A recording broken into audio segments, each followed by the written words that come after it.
Welcome to YHC football live from Bland Stadium here on the campus of Dexter High School. Here in the week 2 of the 2012 high school football season, as the Dexter Bearcats playing host to the Poplar Bluff Mules. I'm Ed Gargis alongside my new best friend, Travis Katermas. Travis, Poplar Bluff coming in with an impressive win last week over Union. I think it was 27-0. I don't remember exactly. 33-0. Thank you very much. Bearcats, a lot of youth, a lot of inexperience, and a little undersized this year. Had a difficult challenge in the state-ranked St. Genevieve Dragons last week. Saw some promising and improvement throughout the game. Got to go with a few things going and clicking there in the second half.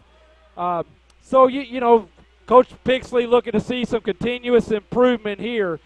You see, getting ready, we're going to be off and on as now I guess now Isaac has been downgraded to a tropical depression, but for the next 5 hours we've got intermittent storms. So you may hear some background as we're on the top floor of the press box here, right underneath the metal roof. As you can see in the picture there, a lot of heavy rain. This is the second one to come through in about the last 30 minutes. So we'll do the best we can. But while we're waiting for the kickoff, Travis, if you want to go ahead and name off the starting offense for the Bearcats. All right. At quarterback, number 4, junior DJ Dowdy. At tailback, number 10, senior Ryan Joyner. At fullback, number 45, Jonathan Fells. At one wideout, number 15, Cody Neldon. At the other wideout, number 3, Chase Young.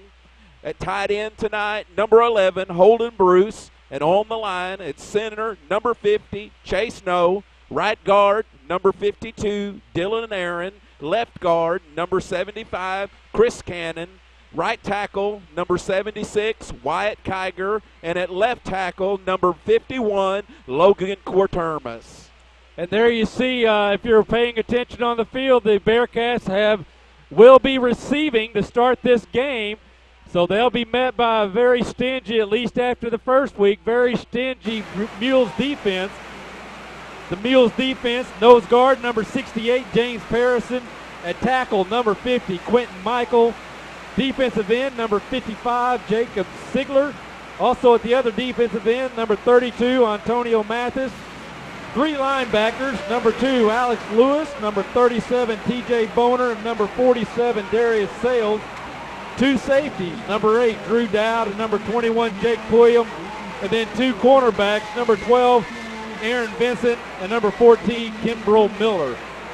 Now, where the Mules are going to have an advantage tonight, Travis, I believe they had 2 kids that play both sides of the football, where the Mules pretty much everybody plays both sides of football. But real quick, before we get started here, tonight's kickoff is brought to you by Rainey Mathis Funeral Homes in Dexter and Boerne. They're dedicated to providing services to the families of Southeast Missouri with care and compassion. Rainey Mathis will take the time to plan every detail and help to relieve the burden of your family during your time of loss. Visit Rainey Mathis Funeral Homes online at mathisfuneralhomes.com. Travis, we got word right before game start that Cody Neldon hurt himself in the warm-ups. So he's kind of last week was our most electrifying, if you can say that, kick returner. And they're calling it back in. We are under tornado watches until 10 o'clock Central. But due to the amount of lightning in the air at the moment, we're going to have a tactical pause. Pardon my military language there, Travis. It just comes out natural. But we're going to have a tactical pause as referees are ushering both teams off the field, encouraging the fans to seek a little bit of shelter. We're going to see what happens here. So we're going to take a quick break. We're going to kick it back to the studio. We'll be back in a few moments.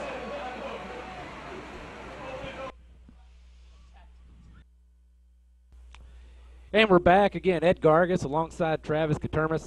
Just want to give you a quick update. Stoddard County is under a tornado watch, but most importantly right now, until 10 o'clock tonight, that is.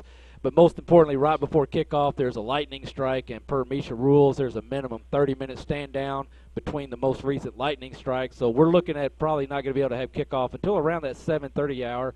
Check back in with us. We're going to go ahead and just a little bit, again, we were saying Dexter had a tough game last week against St. Genevieve Dragons, who were, I believe, preseason 12th in the state. Now they moved up to either 9 or 10. Poplar Bluff, very, very impressive in their first outing against Union. We were just saying right before we went to break, an advantage to Poplar Bluff. Being a 5A school, they have a larger number of kids in their turnout. And so I believe they had 2 people that actually play both sides of the line or start on both sides of the line, where Dexter Bearcats, not saying anything against the 3A school, obviously, but they have a lot of kids that play both sides of the ball. And so early in the season, conditioning's not where you want it, not optimal just quite yet. That could play a factor later on into the ball game, deep in that third quarter and on into the fourth quarter, as the Poplar Bluff Mules legs, in theory, should be a little fresher than our hometown Bearcats.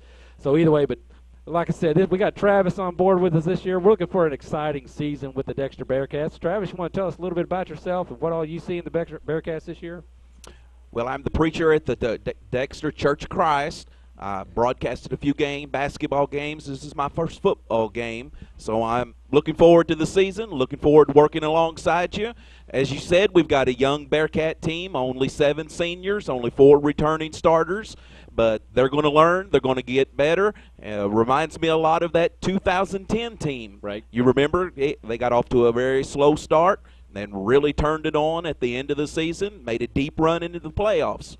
So Coach Pixley's going to have these boys ready. Absolutely, and if anybody has studied the Bearcat schedule, first 4 games, which is traditional for the Bearcats, Coach Pixley's style of scheduling, very, very difficult schedule. We start out with state-ranked St. Genevieve Dragons, 3A state-ranked. Return around next week, second week, Class 5A Poplar Bluff Mules. Next week we go to the state-ranked, Class 4A state-ranked Sykeston Bulldogs. And then we turn right around in the 4th week and we'll play the currently state-ranked in Class 2A, Crothersville Tigers.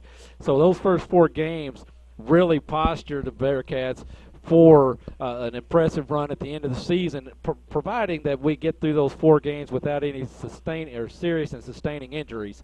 And so because we're playing a level of competition that we have found in the past few years anyway, that our competition we're going to see in the last 4 to 5 games aren't going to be playing in the first 4 games. And so that's really helped, the kids a lot, playing that tougher competition, postures them better. Totally new playoff system this year, and we're going to be talking about it as we learn a little bit more about it, but there's points awarded every week now. And so the first 9 weeks of the season, every game counts. After the end of 9 games, there's an 8-team district now. Each team, based on the points, is going to be seeded 1 through 8. And the first 4 teams will get a home team. We'll get a home game in Week 10. The bottom 4 teams will be on the road, as it'll be number 1 versus 8. But the point system, it takes into account your wins. It takes into account your losses. It takes into account the class size of your opponent. In other words, you get points for playing a 4A Sykeston and a 5A Poplar Bluff. Right. And a 2A Crothersville will get points for playing a 3A Dexter. And then the third component of the point system, of the formula, the algebra, if you will, is the opponent's wins and losses.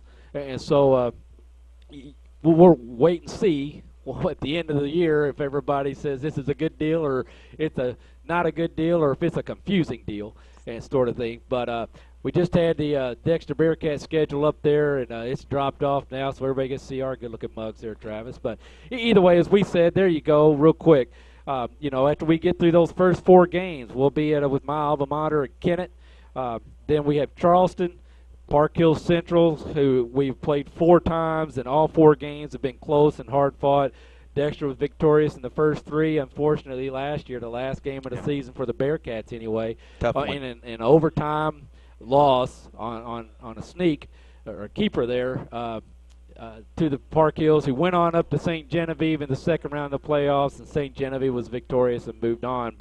And then, as you see there, the week of the 25th is the district first round. So some good things, some bad things. What I like about the system initially anyway is that it gives you credit for those first 5-6 games, because before, everybody will recall, you only got your district rankings were the last 3 games of the year. That's right. So top 2 teams qualified, and the other 2 teams just went home. And so if you had a key player that got hurt in week 6, not available, well then everything he did throughout the year, you got no credit for really in essence, because he wasn't available in the 3 games you needed him to be available. And so now there will be points accumulated, and maybe you won't be penalized quite so bad if a key player is injured and can't play in the last 1 or 2 games of the season. That's right. So I think that may be one of the motivations for the new system. We see it very similar to surrounding states, and so. But I'm kind of curious to see how it works out for everybody. Well, I am too. The mathematical formula is pretty complicated. It'll probably need to be tweaked a time or 2, but everybody gets at least 1 playoff game. Right. So you got to really bring it every week. Absolutely, absolutely. Well, like we said, we're going to take a break now, and we'll go back to our sponsors. Appreciate every single one of them, and then we'll be on a break. We should look at least at the earliest the kickoff somewhere around that 7:30 time frame. So if you need to take a break, order you a pizza from Pizza Hut, and get ready for some high school football a little later this evening. And welcome back again, Ed Gargas alongside Travis Katermas. You're watching YAC football live here from Bland Stadium in Dexter High School. We have just been informed by the officials that after multiple lightning delays, they're looking to restart the game here, or actually officially start the game. For those of you who are watching at 7 o'clock, as they were lining up for the opening kickoff, the lightning struck, and we've been in lightning delays. Per MISHA guidelines or rules, I guess it is, not guidelines, minimum 30-minute wait after the last lightning strike. So that first lightning strike coming at 7, but obviously the most recent came at about 8 o'clock. And so the teams are coming back out onto the field now. We'll let you see a little bit of warm-ups after a few commercial breaks. But so in about 12 minutes, maybe 10 minutes now, we're looking to have a kickoff, and we hope to be able to get the game in with the weather being the way it is. So with that, again, we're going to take a quick break, and we'll be right back. Check out the new specials at the Dexter Pizza Company on Business 60. Spaghetti and Meatball Monday. Take Home Tuesday. 60-cent wings on Wednesday. $1 meal drinks on Thirsty Thursday. $2 off extra large pizzas on Fill Me Up Friday. Free salad with any meal on Saturday Salad Day. And Stuff Yourself Sunday. Bring your church bulletin for free drinks with buffet. Delivery available in Dexter and Bloomfield. That's the Dexter Pizza Company, 624-7499. At First National Bank, we are committed to helping our communities thrive and grow by providing a solid financial foundation on which our neighbors can build their dreams. Banking decisions are made here in our communities, where we understand the needs of our customers. We service our loans in-house and don't sell your loans off to other banks with whom you have no personal relationship. Come, let us help you reach your dreams. First National Bank, with 4 convenient locations to serve you. First National Bank, believing in community, preparing for the future. Join us throughout fall at the Dexter Queen for your traditional pig basket and your favorite treat of choice. Popular new items on the menu are barbecue nachos and the barbecue tater. And don't forget that new skinny pig. And don't leave without trying our delicious Cyclone of the Month or our banana split. Our traditional hot sauce is now available in 12-ounce squeeze bottles, and Dexter Queen t-shirts are on sale as well. Order ahead by calling 624-2330 and take advantage of our new drive-thru. See you soon. You'll receive a higher grade of home care from A-Plus Medical Equipment, the only locally owned home medical equipment provider in Dexter and the surrounding area. We offer numerous services to provide for your home medical needs. And coming soon to A-Plus Medical, diabetic shoes. Stop by and see our large selection in our display room. If you're not satisfied with your current provider service, call A-Plus Medical Equipment at 624-2300 or visit us at our location behind the Hickory Log Restaurant in Dexter. And welcome back as you see the hometown Dexter Bearcats coming out on the field to again do their warm-ups prior to kickoff. I want to remind you real quick, tonight's game brought to you in part by Bagby Investment Consultants in Dexter. Bagby Investment Consultants is a fee-based advisory firm that specializes in giving investment advice, management, and financial planning services. When you're ready to pursue your investment goals, give them a call at 573-624-4771. Also, the Dexter Pizza Company is now under new ownership and have returned the classic recipes. A lunch buffet is available daily along with the popular cookie dough pizza. Call 573-624-7499 to order or visit them on Business 60. Well, Travis, as we're seeing the warm-ups here, as we heard before the first attempt to start this game, Cody Nelton tweaked his knee in warm-ups, but we heard he might see limited actions. But as we're looking out over the warm-ups now, I see Cody down there with his knee heavily wrapped, no shoulder pads. So Cody Nelton looks like he may not be able to get in the ball game this evening. Don't know if that might be an additional safety factor due to the wetness of the field and everything else, or he's a speed guy and an elusive runner. A slick field kind of takes that away, and so maybe err on the side of caution. He's a talented football player, and I know Coach Pixley intends for him to be around late into the season. So let's not take a chance on losing him here in game 2 on a sloppy field. Well, I'm sure you're worried about that, Ed. Cody actually injured that in the first game against St. Genevieve. Injured himself in the second quarter and set out the entire second half. He's a big loss in this game. He's one of our playmakers on both sides of the ball. Had some good catches and a nice interception against the Dragons last week. So that will limit somewhat our offensive production. As you see, the field looks pretty good from up here at first glance. Earlier, after a couple of the heavier downfalls, there were some puddles out on the field, but looks are deceiving there, Travis, as we see players running around back and forth on the field, and you see splashes of water with every footstep. So it is such a great-looking field. Hey, and if you can, you'll see the Dexter Bearcat, just like we did last year, right out in the center on the 50-yard line. Thanks to the Dexter Booster Club.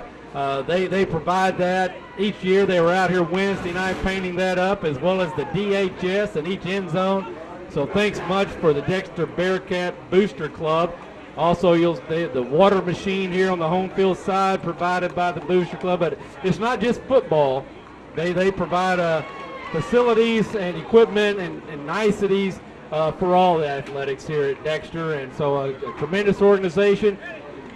Apologize, can't name them all off, but I know Marianne Bruce, Dana Adams, Kevin Bishop, Brett Dorton, Travis Miller, all those people love to hear from you if you have an interest in joining the Bearcat Booster Club. They've got a tent, well, maybe not now at the moment, but they're at the gate. Every football game they have a tent set up with various Bearcat memorabilia for sale, to include stadium chairs and other gear, as well as they're right inside the front door of the Bearcat Event Center. Basketball games and maybe even the volleyball games and some other events as well. So a tremendous organization. Been around for a long time. They've helped with some scoreboards in the middle school or in the junior high, that is the middle school, excuse me, and in the high school, I believe. So just if you have an interest in Bearcat athletics, please take an interest in the Booster Club as well. So, well, we're looking. Well, they didn't start the 12-minute clock to kind of let us up here in the booth know when they might be what's going on, but looks like it may be about another 6-8 minutes. But want to also remind everybody, as always, if you're watching out there, shoot us a quick email. Let us know what you think of the broadcast. That's sports@yhctv.com. We got a couple of iPhones, a couple of Blackberries, that thing here up in the press box, and we'll be more than happy to say hello back to you and that sort of deal. But that's, again, you see it at the bottom of your screen, sports@yhctv.com, as we'll be broadcasting live throughout the New Wave broadcast area. Yeah.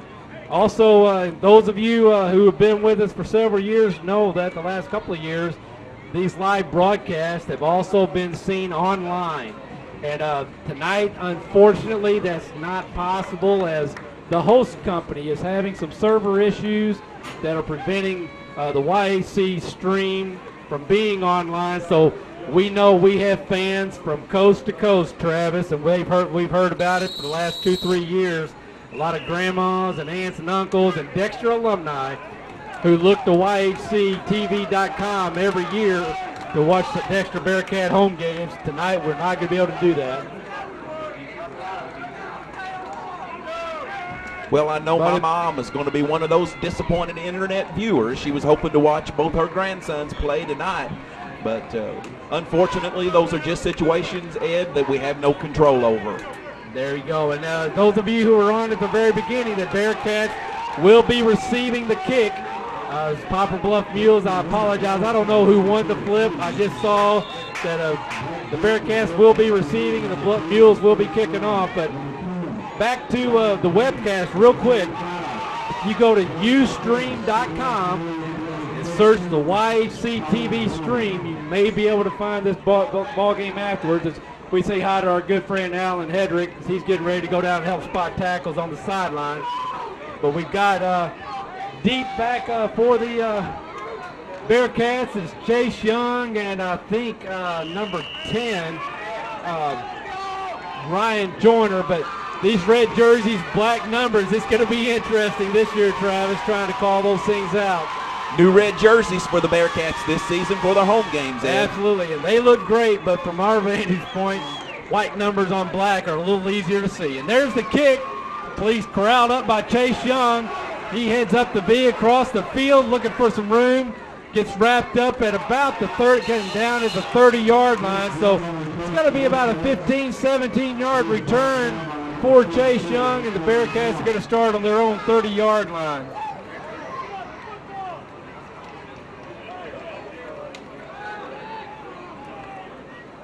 So again, yeah, great-looking uniforms for the Bearcats this year. Just a little bit of shadowing on those black numbers. So we're going to apologize in advance. Just if I call out the wrong one, Travis, just don't hesitate to set me straight. But we see DJ Dowdy there with the snap. Ryan Joyner with the run. He's met by two Mules there at the line of scrimmage. May have been thrown for a loss of 1. So that's number 70 for the Mules. Jeffrey Carter on the tackle. Dowdy calling the play. Got a little bit of rain coming down, nothing real heavy at the moment. We'll be seeing intermittent rain throughout the game, I believe, if the weathermen are correct. Handoff again to Joyner. He's met in the backfield as soon as he gets the ball. So he's going to be down after a 2-yard loss. So we're going to be looking at a 3rd and 13. Looks like a 3rd and 12 with the spot. So again, that undersized and inexperienced line having a little trouble with the experienced and oversized Mule line here early on in the ball game. Haven't got anything going on the ground yet. We'll see probably a pass play on this one with 3rd and long. Yes, Dowdy back to pass. Little pressure, and down he goes. Needed just a little bit more time as Chase Young not able to break free from his defender, and then the protection broke down and DJ tucked the ball, but got back to the line of scrimmage. Here we go. You see it right there in the replay.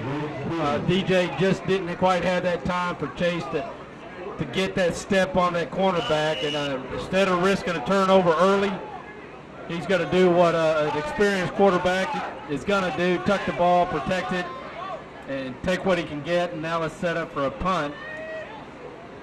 Punt's done by Hunter Hayes. He's a sophomore. Had a good week last week punting the football. And there we go. Ball's on the ground, and it's down at the Mule 44-yard line by number 14, that being Kimbrell Miller for the Mules. And they're going to set up on their 44.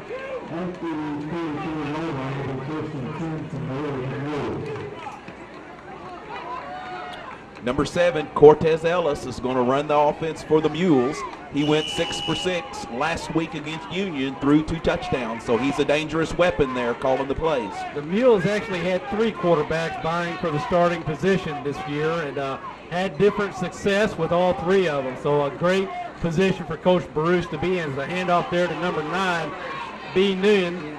And as he scrambles around the outside and keeps those legs going, he picks up a gain of about, let's see, that's 10 and 12, so about 22 yards. I'm going to bring it back a couple, so he's going to be down at the Bearcat 38-yard line. So for about an 18-yard carry, 18-yard gain there on the first down.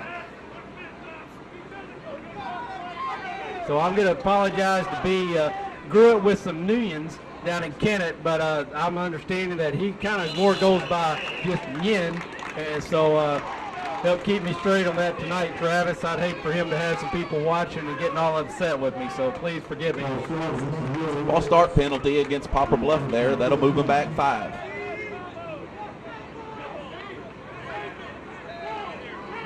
And number 9, B. Nguyen, we talked about that first run. He is only a sophomore. So second-year coach, but second tenure, Martin Bruce for the Mules as he's come back up from his home, I believe down in Louisiana after 3 or 4 successful years with the Mules. I think he was there 4 years, had 3 playoff runs in those 4 years, then went back home, but came back up here to the Mules this last year. Took them to the playoffs his first season, is looking for continue to build that program. There's a short gain of 1 on the play. And Travis, I didn't catch the number or the tackler there, so I'll ask if you can't maybe try to keep eyes on the tackles, and I'll try to do my best to keep up with the offense. But as we talked about, the numbers are hard to read. Numbers are hard to read, but we got a great picture on your TV screen or your computer monitor, and so if we call it wrong, you're going to know what was right just based on your own view there. So. Another flag on the play. Ball start against the Mules, so they're going to back it up 5 yards, make it a 2nd and 13 from the Bearcat 41. 2nd and 14, according to the scoreboard.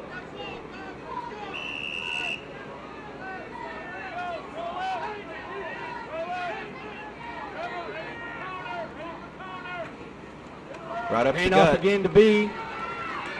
He gets back across the line of scrimmage and down at about, looks like they're going to set it about the 32-yard line. So it'll be 4th and about 6, or 3rd and 6, excuse me. So Bearcat, or the Mules, with that larger line and a lot of juniors and seniors on that line also, Travis. 17 seniors on this Poplar Bluff football team. Very experienced group. This time running back number 35, Cornelius. Nice open field tackle there. Great tackle there by number 4, DJ Dowdy, the quarterback, coming up from the cornerback spot, tackling. That'll bring up 4th down. For looks like a 1-yard gain. Here at high school football, you know, at about inside, once you kind of get inside that 35-yard line, there's not a lot of field goal kickers, at least in Southeast Missouri, going to kick a 52-yarder. That's exactly right. And, but a lot of punters can go more than 50 yards. So you'll see a lot of 4th down conversion attempts. And the Mules have lined up to go for it.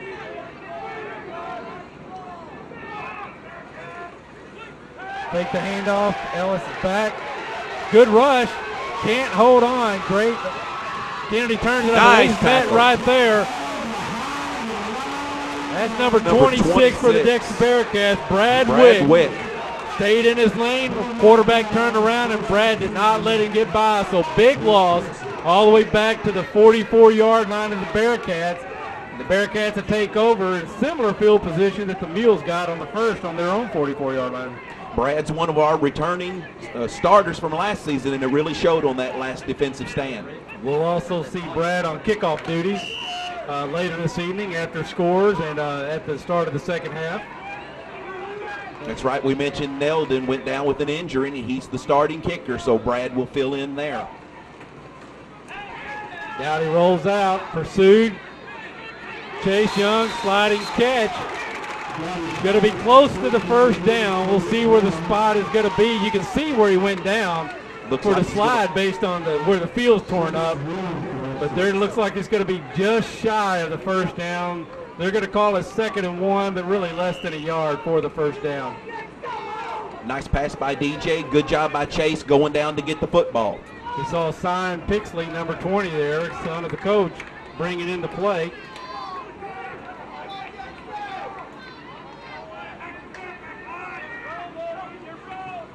And off the Joyner right up the gut. He's going to get that at the line of scrimmage, but thrown forward, so it's going to be real close to the first down. It looks to be,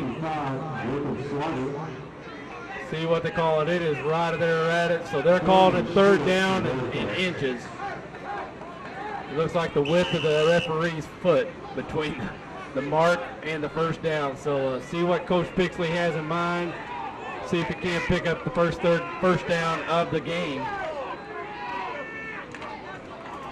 Going to need a good push from that offensive line.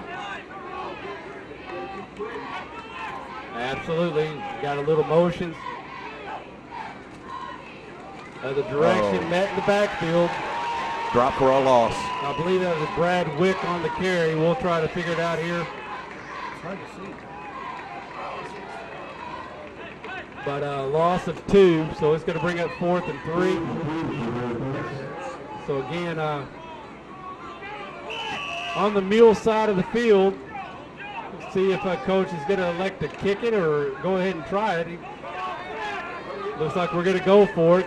May see a hard count, long count here, try to get the Mules to jump. Dowdy takes a look again, over to Coach. Coach calling timeout with 2 seconds to go on the play clock. They were unsuccessful in getting the Mules to jump in that first. So with that timeout, we're going to take a quick break, and we'll be right back. You're watching Dexter Bearcat Football live on YHC TV.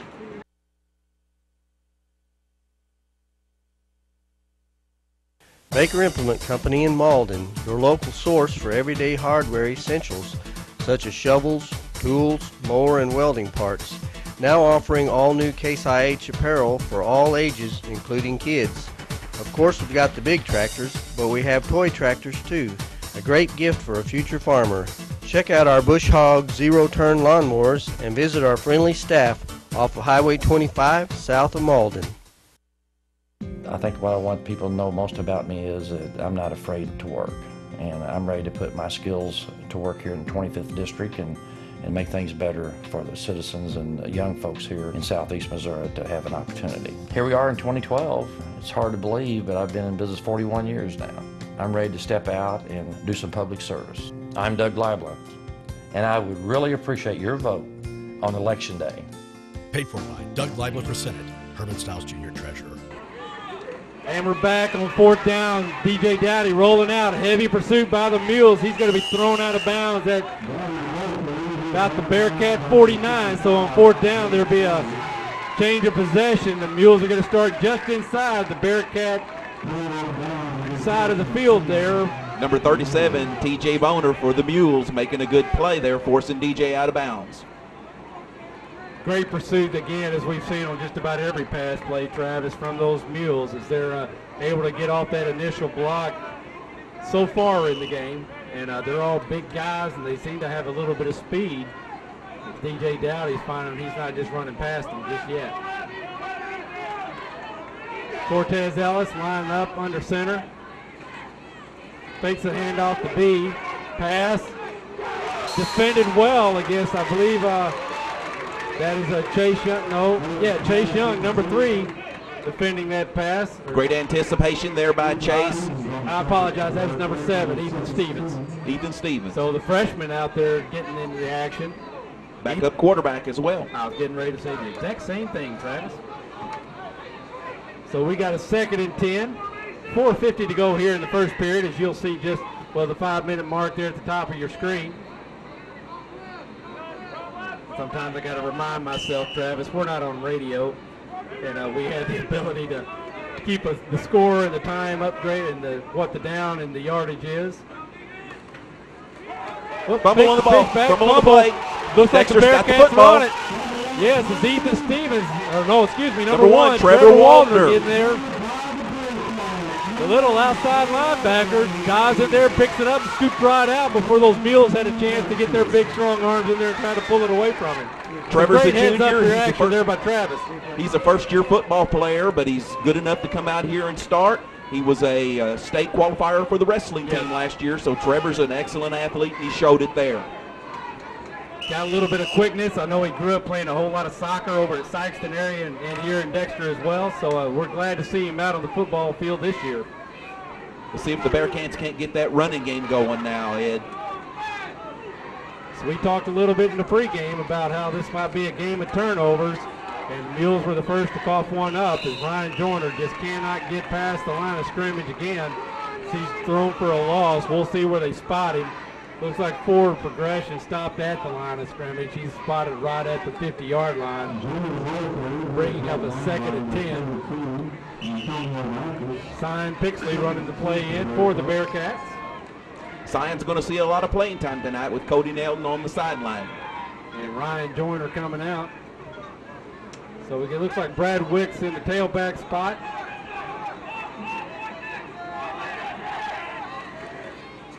He tries to get outside, turns it upfield, positive yardage, but he's brought down at the 45-yard line, bring up a 3rd and 5, but there is a flag. Now a second flag thrown. See what the calls are here. There was a swarm of Mules there that made that tackle. Number 14, Kimbrough Miller, was right in on it, though.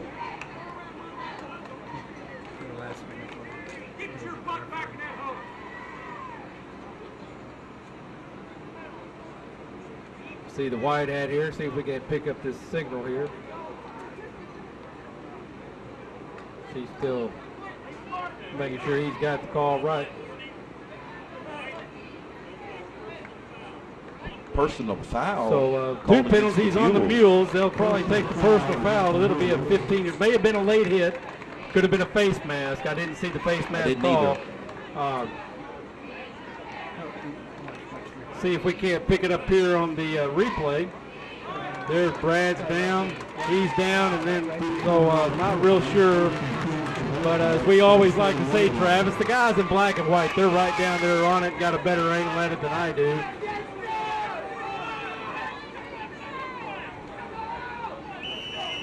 So that's going to be a first down for the Bearcats. They are now at the Mules 30-yard line.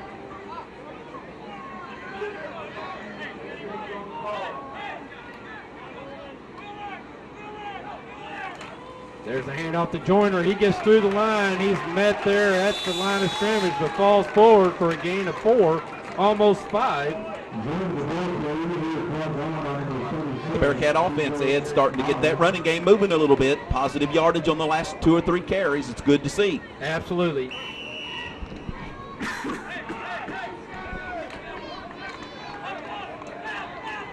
Poplar Bluff has played a sloppy game here in the first quarter. 3 penalties for 25 yards and a turnover.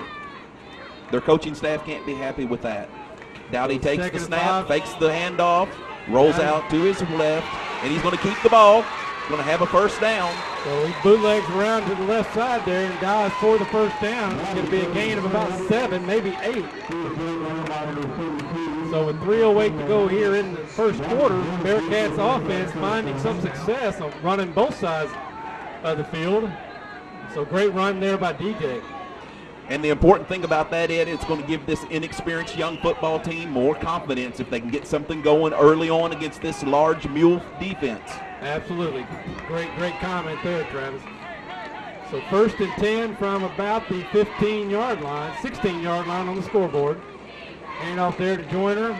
Spins, get brought down at about the 13, maybe the 12. Chase Young checking into the ball game, bringing the play in. Spotted him at the 14. So a gain of 2, make it 2nd and 8. You'll see there at the top of your screen momentarily. Looks like Pixley checking out.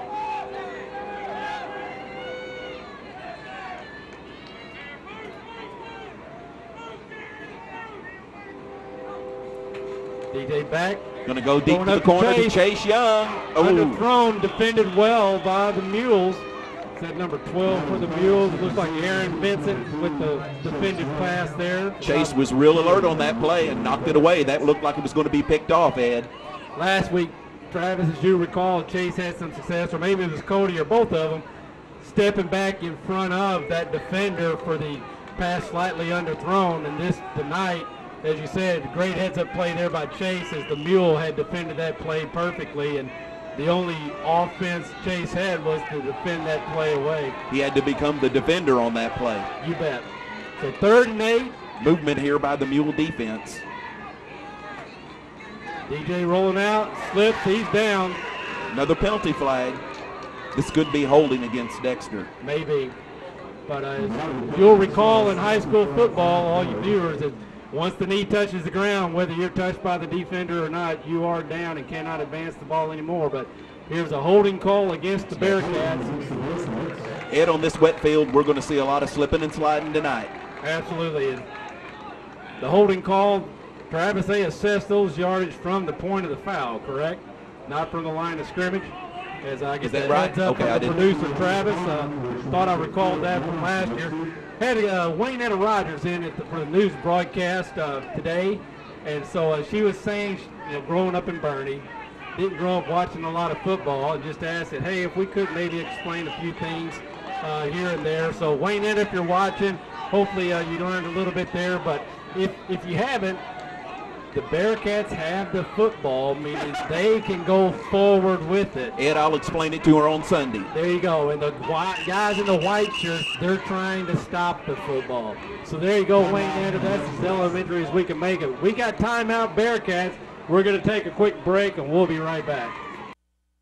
Montgomery Bank is a family-owned bank that has been providing easier and friendlier financial solutions to our customers since 1957. Montgomery Bank and its employees are very proud to be a part of and serve the Dexter community. Our commitment to provide both financial and volunteer support to our area is a part of our corporate culture, which is to give back to the communities we serve. The employees would like to wish the Dexter Bearcats the best of luck this season. To learn more about Montgomery Bank, visit our location at 140 South Walnut or online at montgomerybank.com. Montgomery Bank, member FDIC. A proven leader with dedication to fairness and justice, Rob Mayer will use his experience in farming, manufacturing, and public service to provide impartiality as circuit judge for Stoddard and Dunklin counties. Rob Mayer is a lifelong resident of Southeast Missouri with multiple distinctions as a citizen attorney. Vote for Rob Mayer for circuit judge on November 6th. Paid for by Missourians for Mayor, Nancy Mayer, Treasurer. Okay, we're back. As you see the Bearcats lining up. About 14 seconds on the play clock, so plenty of time for the Bearcats. It's 4th and about 14, 15 yards. See what Coach has in mind. Quick inside handoff fake. DJ trying to run it. He's going to be brought down for a loss by about the 22, maybe 23-yard line. The Mules didn't bite on that fake at all, Ed. No, they did not. So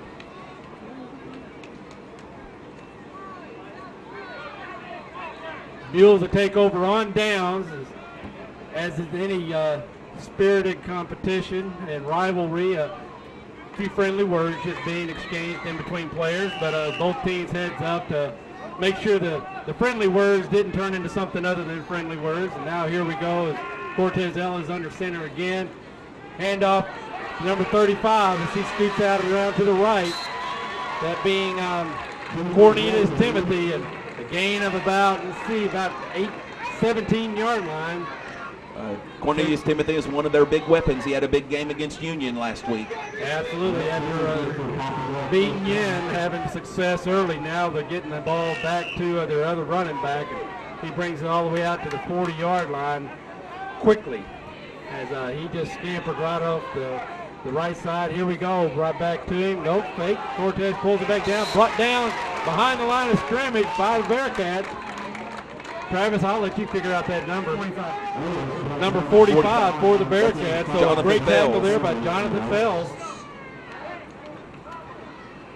Bringing up 2nd and 11 from the Mule 39-yard line. Good pursuit by the junior linebacker.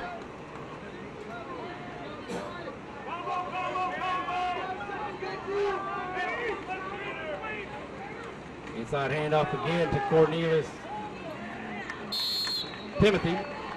Short gain back to the original line of scrimmage, maybe a yard after that, bring up 3rd and 9. Looks like maybe the spot going to bring up about 3rd and 7. So a gain of 4. That's going to bring up 3rd down. Have we seen Poplar Bluff throw the ball yet tonight? I think so. I don't believe they have. But we might see it here. We might, absolutely. On 3rd and long. This may be the last play of the first quarter. We're down to under 30 seconds on the clock. Dean Yin going around the outside, well read by the Bearcats, 3 of them there. So gain back to the line of scrimmage, going to bring up 4th and 6, maybe a slight gain, 6.5.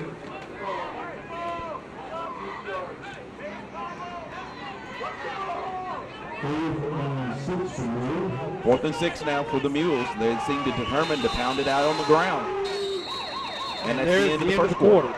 So after 1 tie ball game, we're going to take a break as you're watching Dexter Bearcat football live on YHC TV. Best food in Dexter is always Pizza Hut Wing Street. Our famous pizzas are handmade with all natural ingredients, no fillers, no preservatives. For a quick lunch, try our buffet. Eat all you want. Our delicious pasta selections will soon be your family favorite. And Wing Street wings are perfect for get-togethers. Wing it like a pro. Add potato wedges, dunkers, or mini pies with a 2-liter of your favorite Pepsi product, and you've got a full meal. There's always something good cooking at your Dexter Pizza Hut. Call or order online today. The Powder Room of Dexter has new ownership, but still the same great bare minerals of Mario Badescu. All new lines featuring Lily Pulitzer and Lottie Dottie jewelry. The Powder Room of Dexter now has women's clothing featuring Gypsy Junkies and Mud Pie, with new lines being added every week. We still offer the same great Princess and Little Divas parties starting at age 3 and up. Don't miss the new Bare Minerals lunch at the Powder Room and Boutique of Dexter, located at 9 East Stoddard in historic downtown Dexter. We're back. Again, 4th and 7, 6 for the Mules. Big stand here for the Bearcats. They want to get the ball right back right here. Darius Sales. Oh, they're going to punt. As the clock had a little malfunction there, and unless they called timeout, but I thought they heard the signal. All right. And there's the end of the first quarter. See what happened there. So, well, Ed, I think we saw what we expected to see in that first quarter, and a good old-fashioned slobber knocker between two schools that do not like each other. And so I apologize. The last one was a timeout. We're going to take a quick break, and we'll be right back with the second quarter. The Stoddard County Republican Club asks that you support the following candidates on Election Day this November 6th. Carol Jarrell for the 2nd District Commissioner. Danny Talkington for 1st District Commissioner. Mike Watkins for County Treasurer. Darrell Penberthy for County Coroner. Rob Mayer for Circuit Judge. Dennis Fowler for State Representative. And Doug Leibla for State Senate. Remember to vote November 6th, Election Day. Paid for by the Stoddard County Republican Club, Evelyn Griffin, Treasurer. Professional service with care and compassion. We at Rainey Mathis Funeral Homes strive to provide you a respectable environment and services during the time of your loss. We offer numerous services including pre-planning arrangements, memorial family tributes, and webcasting for those unable to attend a service. We will listen to you and your wishes to help plan a celebration consistent with your expectations. Rainey Mathis Funeral Homes in Dexter and Bernie. Okay, we're back, and again, had a little confusion there, but the Mules called timeout with a second left on the clock to end the first quarter, so we took the break, came back, and they got the punt off, and that officially ended the first quarter. So now we're getting ready to start the second quarter.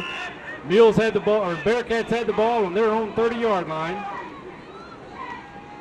We just got first quarter stats handed to us from our good friend Brett Dorton. DJ Dowdy with the keeper, goes off the 6 hole, not ever brought down, but forward progression stopped. Number 37 there, TJ Boner, once again making another good tackle, stayed right at home, wasn't fooled by that spread offense look by the Bearcats, made a good tackle there on DJ.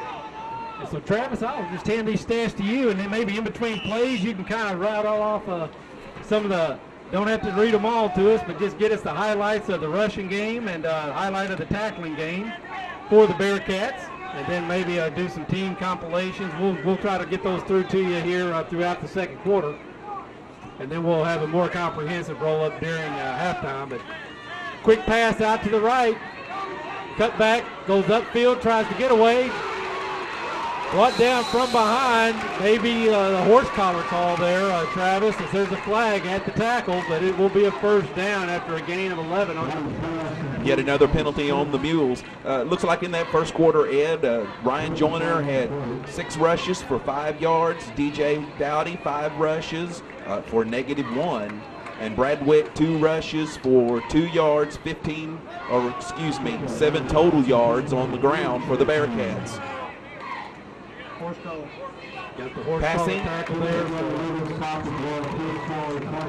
And that kind of, on that, Travis, we talk a little bit, some confusion, but the way I understand it is once they get a hold of the shoulder pads, if they bring you down backwards, then it's the horse collar. I believe if they have you by the shoulder pads but still take you down in a forward motion, it's not the horse collar.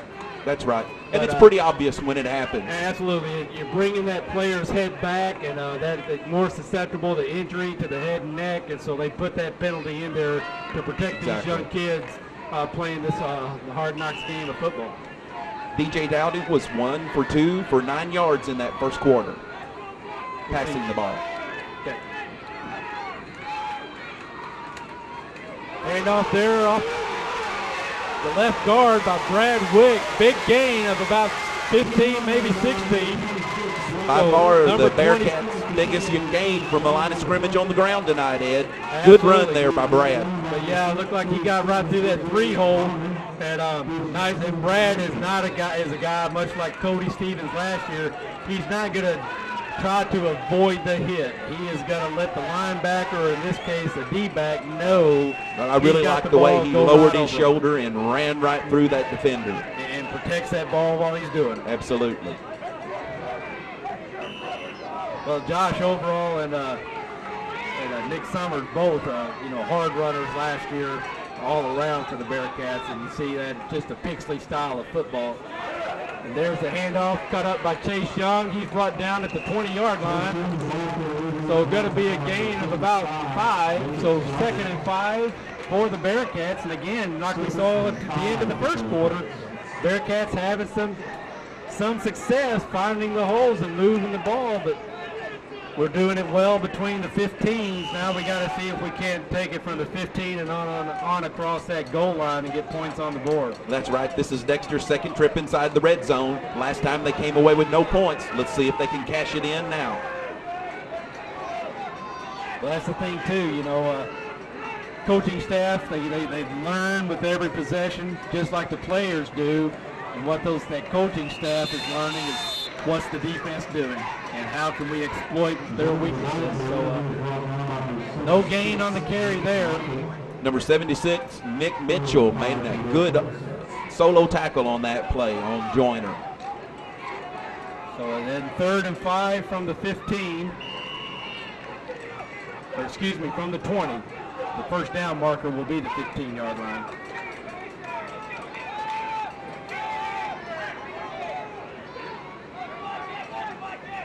We see Trevor Waldner out to the top of your screen. Joyner alone in the backfield with Dowdy. DJ, nice pickup, nice blocks by Joyner, and DJ goes deep. Caught by Travis, and a touchdown for Waldner and the Bearcats. So great execution, but what made that play work after the line of scrimmage was Ryan Joyner picking up that block out in the flat. And he actually, when he blocked the defender, you see it there, he actually took out 2 Mules, giving DJ Dowdy just the amount of time he needs it. And there Waldner secures that ball, turns it inside, not to the outside, and crosses the goal line. So the Bearcats out front on top, 6-0. That's Trevor's second big play of the game. You remember he recovered the fumble in the first quarter. Absolutely. Brad Wick now for the point after try. Ball is up, and it's good. So with 9:05 to go here in the first half, Bearcats on top. Travis, we want to remind everybody, winning on the football field doesn't happen by accident. Players and coaches work throughout the long summer, conditioning for the rigors of competition. Practice upon practice, the lessons learned by our Dexter student athletes will, however, serve them well for a lifetime. Lessons of discipline and teamwork, hard work, and commitment to excellence. In the Bank of Advance, they believe in the character that sports help to build and work. They're proud to help support athletes on the field and in the classroom. Bank of Advance, where a handshake still matters, member FDIC and equal housing lender. And also want to let people know, Pizza Hut got specials going on during every live broadcast. Special number 1. It's the big dinner box in back with 2 medium, 1 topping pizzas, 5 breadsticks of your choice of 8 wings, stuffed pizza rollers, or Tuscany pasta for just $19.99. Or until September 8th, next Saturday, Pizza Hut has $10 any pizza promotion for dine-in, carry-out, or delivery. It's available in pan, thin, or hand-tossed crust. Follow Pizza Hut on Facebook and Twitter to receive special offers exclusive to fans and followers. Give them a call at 624-5333. And there you see Brad Wick with the kick. Policed in by Beaton Yin. And the ball's loose. Play. 3 Bearcats. They police it up at about their 22-23 line of the Mules. So a great heads-up play there by, looks like number 32 for the Bearcats, that being Noah Kronk. So again now, Mules with the second turnover of the game with just under 9 minutes to go. Bearcats a lot of momentum here in this first half. Noah Kronk is a sophomore, Ed. You're going to see a lot of him this year. He's an outstanding football. Even though he's an underclassman, he's going to make a lot of big plays for Dexter this season. Got our first email of the night. We're going to call this play, and then we're going to say hi to Corey Bennett. So he just wanted to write the guys and say he's excited about the first game, home game kickoff, regardless of the rain. Let's go Bearcats. Corey, thanks for watching and for letting us know what you think about the broadcast. And here's the handoff to Joyner. He's met at the line of scrimmage. He grounds out a couple of yards. One flag, 2 flag on the play. So we'll see what. A lot of times you see holding called at about this place, but or it could have been a face mask. Joyner got wrapped up by a couple of Mules there right at the line of scrimmage. Still grounded out about 2, maybe 3 yards. We'll see what the call is here. Helping the runner. So not allowed to do that. I don't think I've ever seen that called before. Something I think they just kind of brought around. I remember seeing it last year, rarely, but it's going to be a penalty on the Mule, or on the Bearcats, excuse me. It's going to come back, so it's going to be 1st and 15 from the 26. In a scrum like that, how can you even tell? I think they can't always, but when a lineman gets behind the runner and kind of sandwich the runner between the defense and the offense helps advancing forward, that's when you can't do it that way. Here's a handoff to Joyner again. He gets through the 5-hole down at about the 2-yard gain at the 20, brought down at the 24-yard line. Number 3, Chase Young checking into the game. Number 34, Caleb Ray coming out of the game. Good to see Caleb out there. Young man has a heart for football. Another sophomore. Joyner at the tailback, DJ Dowdy under center. Roll out to the right. He's got a couple of receivers there and slips on the call, but there's a flag. It could be, may have been a slip based on contact. That's number 12. Flag the Mules for defensive pass interference here. And it's defended there by number 12, Josh Noble.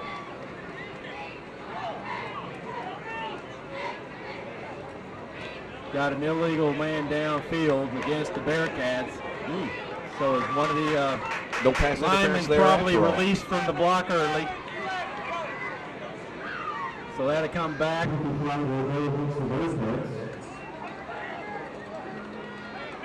Number 31, Austin Aldridge, yet another sophomore, checking into the game. Number 20, Cyan Pixley, son of the coach, another sophomore. With a young team like this, a lot of these underclassmen, Ed, are going to get a lot of playing time, and they're going to have to step up and learn quickly. Austin Aldridge, son of Jimmy and April. Jimmy, a fellow Kennett graduate, was quarterback for the Indians during his high school career. Glad to see Austin out there on the football field tonight.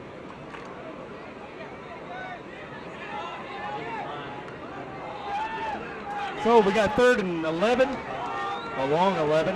Once again, the Bearcats spread the field.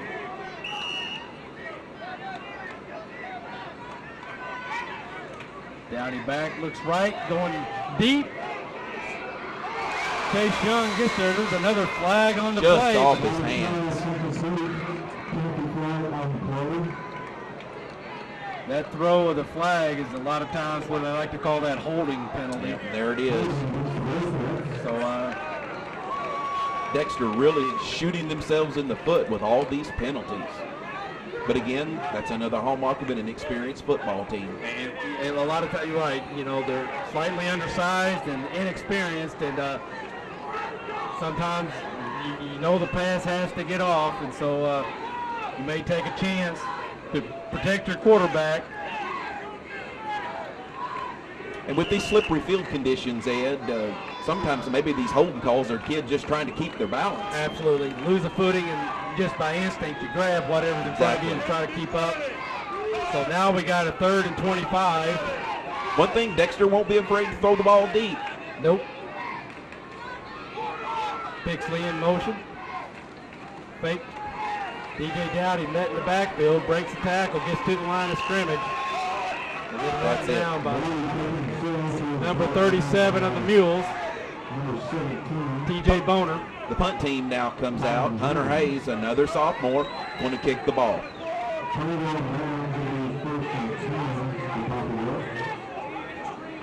As you said, Hunter had a pretty successful game last week. Had several opportunities. Had a couple of those off the side of his foot. He did. Had a week to work on that and take a look at film, see how he might have made the mistake, and hopefully the slick conditions tonight won't affect him. Picks it up, gets the ball off.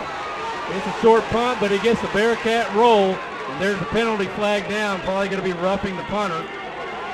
Don't think the penalty we'll see. And the Poplar Bluff coaching staff is upset on that call.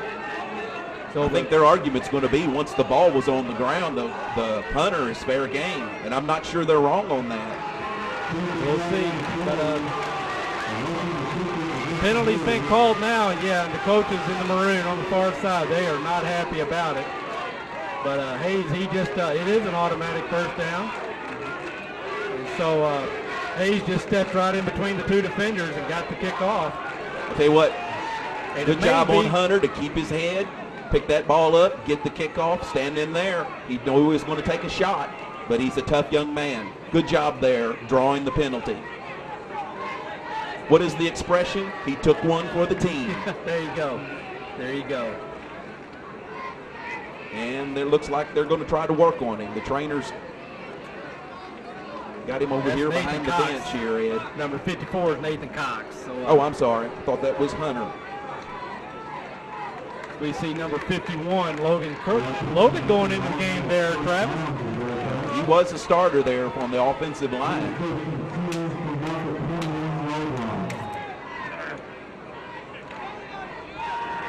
So again, you see the referee signaling, roughing the kicker there, so automatic first down. So 1st and 10 from the 21 of the Mules.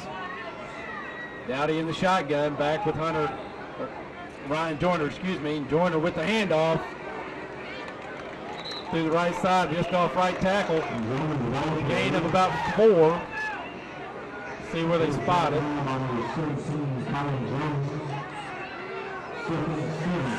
So gain of 3. And the clock's still ticking. I believe I heard Jason Comfort, our good friend Jason Comfort, before the game saying the last time the Bearcats beat the Mules, it was a game similar situation as this. They got the game started, had a weather delay. Now here we didn't technically get it started. They lined up and started, came back, had to play it the next day and won the game about 10-7 or something like that. Fumble on the play, and Dowdy was hit hard, but looks like it's fallen on by the Bearcats. So heads up play there. The Bearcats, number 26, Brad Wick on the recovery there, but it's going to bring up 3rd and 10. 76. Number 76, excuse me, that being Wyatt Kiger with the recovery. So we got Rick DePriest on the camera tonight, and he's also watching every replay right there for us, helping us out with those signal calling. Again, these black numbers in my old eyes on the red jerseys. You can see them a lot better on the TV screen there, I'm sure. DJ looking right, looks left. Getting good protection here, but flushed out. Flag on the play right there again. I don't want to be. He gets back to the line of scrimmage under the flat, but tackled by a gang, a host of Mules. Flag is a holding against the Bearcats. So another holding call. See what the Mules want to do. If they accept it, it'll be 3rd and about 20. If they don't, it'll be 4th. It looks like they're going to accept the penalty.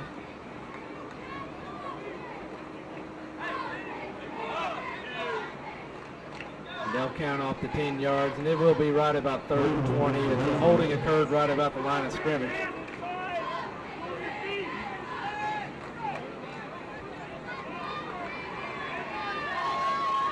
Austin Aldridge running the play in.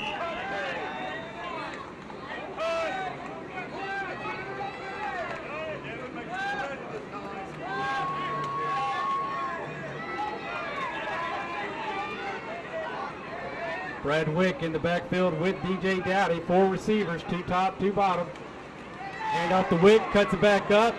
Finds some running room, breaks the tackle, gets a gain of about 4. Hard run there by Brad. He was hit about 3 times before he hit the ground. Brad's really running the ball hard tonight. He took a sharp hit there in the hip. He's got a little stinger going on. He's going to come off for this play. We got looks like Hunter Haynes back in to punt. He'll be standing at about the Bearcat 49. Deep for the Mules. Looks to be number 21. I think so. Jake Pulliam. He just lets that go, and it's going to travel into the end zone, so the Mules will have it at their 20. So with that, 4:37 to go here in the first half. We're going to take a quick break, and we'll be right back.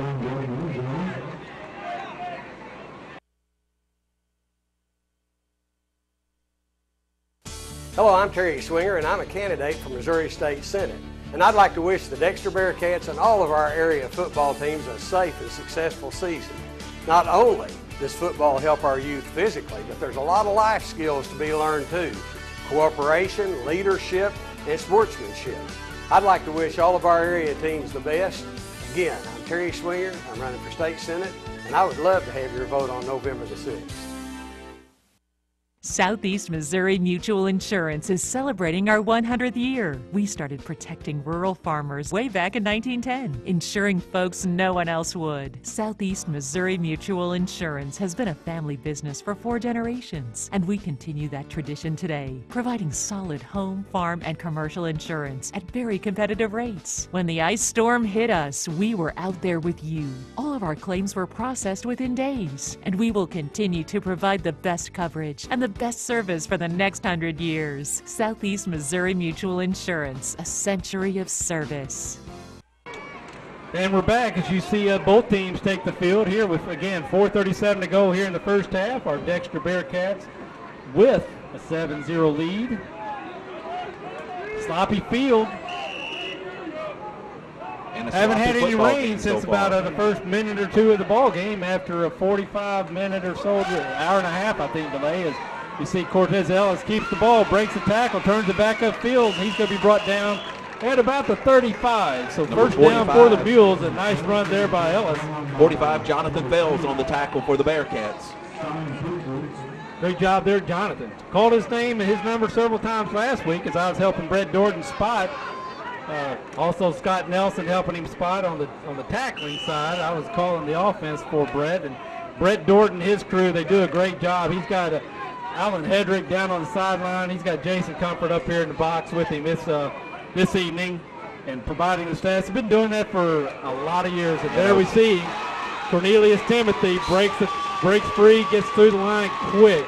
He's brought down inside the Bearcat line or side of the field at the 49. So first down for the Mules. Ethan Stevens on the tackle there for the Bearcats. Ethan has a style of play very similar to Cody Neldon, with Ethan being in and Cody being with Cody's absence. Stepped up and played the second half last year, but he's got a lot of speed and quickness and just kind of has a nose for the football too. And there we see B. Yin with the carry. He's going to get about 7 to bring up a 2nd and 3. Fells on the tackle once again for Dexter. D. Wynn on the carry there for the Mules. He's their other big running back along with Timothy.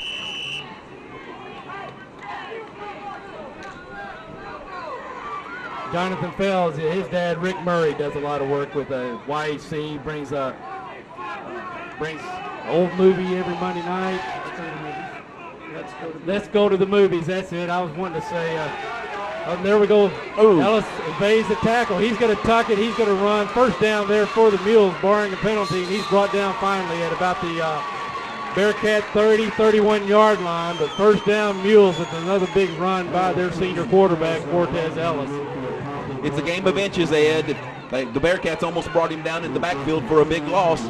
But give Ellis credit. He shook that tackle off, turned the corner, and get big yardage for Poplar Bluff.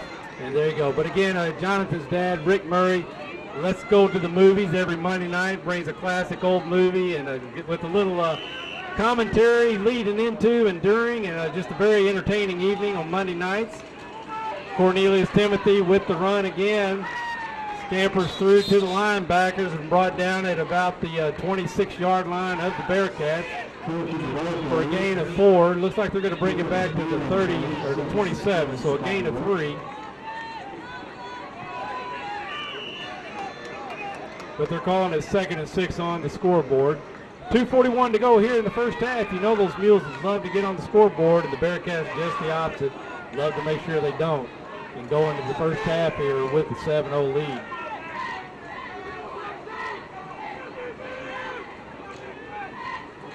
Low snap. Ellis picks it up. He's going deep. Well defended by the Bearcats. His ball slightly underthrown, and Bearcat there on the inside able to just distract the receiver enough so that number 14, Kimbrell Miller, whose the pass was intended to, just unable to handle it. But Ellis gets that pass out a yard further where it's out in front of Kimbrell, and we may have been looking at a touchdown there. Good defensive play there by the Bearcat defender. Knock Absolutely. that ball away. Being in on the run. Tries to go deep. Good tackle there. Number 45 by the Bearcats. He's thrown for a loss of about 5. It's going to bring up 4th and 11.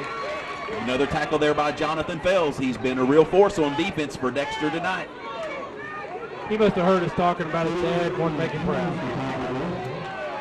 And as we know, Rick is very proud of just a great guy. Does great work out at Tyson, and appreciate all the support and willingness and help that he's able to bring to YEC TV. Jonathan's a fast kid, and he's showing it on defense, getting to the ball in a hurry. So 4th and 10 from the 30.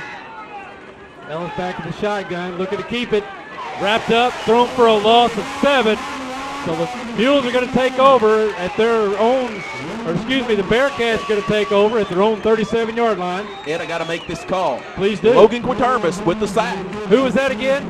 Logan Quitermus with the sack. I know that kid from somewhere. Outstanding.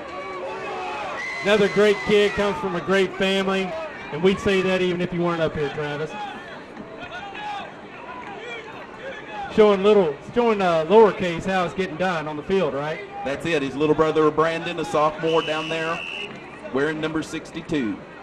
There you see 31 again, Austin Aldridge coming in, bringing the play in. So 1.5 minutes to go here in the first half. Obviously, we don't want to turn the ball over. Love to see the clock ticking. Not that we want to play delay football, obviously, but Bearcats with the opportunity going with the lead in the first half. Ryan Joyner, big run, big hit. Gain of about 8. He's brought down at the number 21, Jake Pulliam. 44, maybe the 43. See where they're going to spot it just outside the 43-yard line. So it's going to be 2nd and 3. Number 21, Brandon Berry, another sophomore, bringing in the play. And number 31, Austin Aldridge, checking out of the game. We'll see those two as well as Sion Pixley running the plays in and out a lot.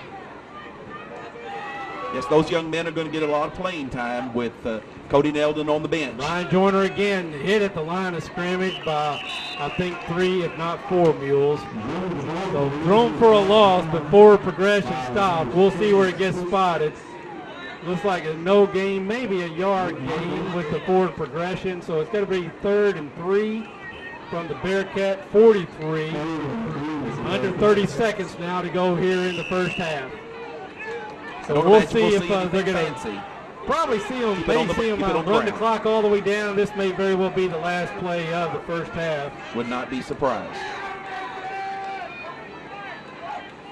Snap with 13 seconds to go. And good hard run, almost right at the first down. Let's see if they got a marking. I believe he has it, Ed.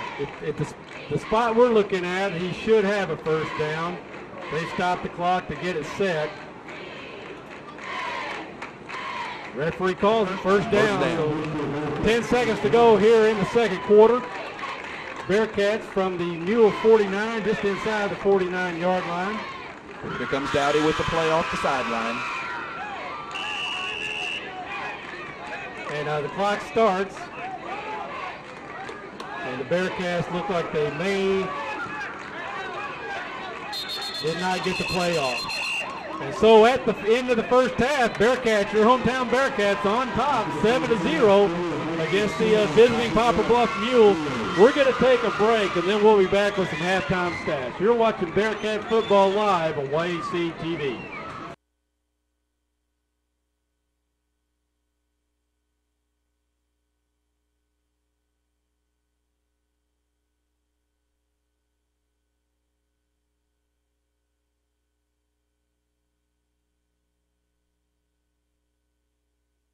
Folks, if you've not been to the Winchester Place, come in and take a look at this facility. You don't know what you have missed. We are very proud of this facility. A lot of people do not realize we're here, what we can offer to them, and what a facility we have. And we would like to have people come by anytime and tour us. You won't find a better place to live or better staff to take care of you anywhere in southeast Missouri. I'll guarantee it. We are located at 400 Winchester Drive. Come down Bowman and Winchester on the corner of Bowman and Winchester. At Allen Christian and Dexter, you'll like the way we do business for many reasons. We make the buying experience simple with a large selection of Buicks and GMCs to choose from. We offer quality pre-owned vehicles priced to fit any budget. No gimmicks, guaranteed. Shop us any day, anytime, here in Dexter or online at allenchristian.com. We service what we sell with one of the most experienced service departments in the Heartland area. Selection, price, experience, family owned for over 53 years. Allen Christian Buick GMC, Dexter. Bearcat Football Live on YAC TV. We're joined with Dr. Tom Sharp, Superintendent for Dexter School System. Dr. Sharp, tell us a little bit about what you got going on for this coming year and some new things happening at the school, that sort of thing. Well, we're really excited about the enrollment being up. We had to add another section of kindergarten. Great. Just excellent. And we have some new personnel that has replaced some of the people that have retired, and we're very excited about the enthusiasm they're bringing to the system. We've got a new volleyball coach this year who seems to have the girls on the right track, and we're expecting great performances, and I think the girls are going to be able to reach their potential. So that's very exciting for us. Travis and I were, in fact, talking about the ladies' volleyball program today at lunch on the news broadcast. So, yes, I believe, they 3-0 here at the beginning of the season start. So, congratulations to them. And they're winning the games they're supposed to, and I said they're going to take some people by surprise. Let's hope so. Let's hope so. Okay. But, again, being a Southeast Missouri guy all my life, been in Dexter now going on 9 years, and one of the reasons Sweetie and I wanted to move here was because of the school system.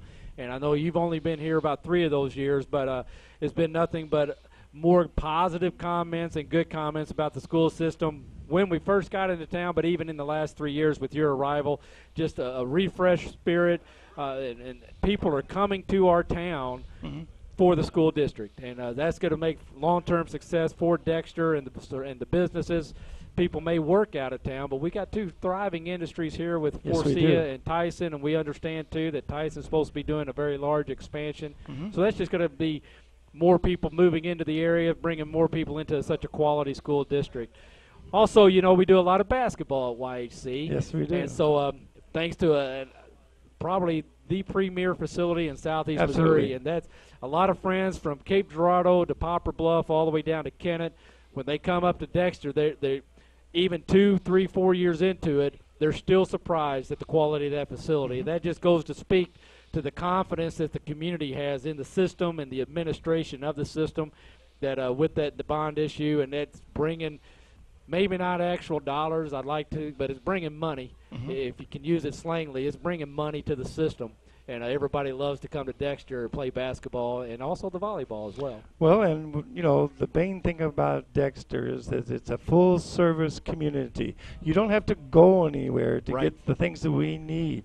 And it's a real blessing to have such a variety of great restaurants, cars, services, shopping. Thriving downtown area. Yeah, thriving. And absolutely, there is employment opportunities in Dexter that we are very grateful for, because you need families to have children, to have a great school system. Absolutely, absolutely. Well, with that, again, Dr. Sharp, we appreciate you taking a few minutes to come up and talk to us. We are, again, want to say thanks to the administration and the school board for allowing YHC to bring the football games live and the basketball games live. We hope that the school feels as that's an enrichment to the programs, because we feel we're bringing some value to that. We get comments from coast to coast. Thanks for families, grandmas, and aunts and uncles, cousins, being able to see the athletes play, and even alumni. From all, you know, the city of Dexter reaches coast to coast, and we can bring a little bit out to all those guys, and we just think that's a good deal, and we thank you again for letting us be here. We're very glad you're here, and tonight's a perfect example of why the benefit of being on TV, because our crowd's thinned a little bit since we sent them out of the bleachers for a while. So, well, an hour and a half rain delay. There you go. Is going to be, you know, the people that are watching probably have a relation to somebody on the field. There you go. There's a few diehards that may be there, and we thank them well. But exactly. We're glad that everybody's being able to sit at home in the shelter. You know, my good friend Scott Chesser, who just lives 50 yards behind us. Yes. He always likes to send me an email when it gets real cold.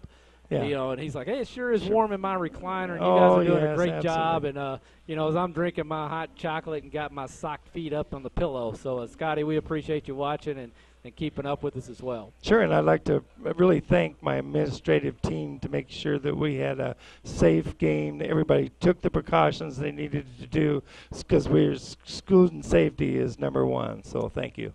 You're welcome. With that, we're going to say again, thanks, Dr. Sharp, and we're going to take a quick break, and we'll be back with some halftime stats. Okay.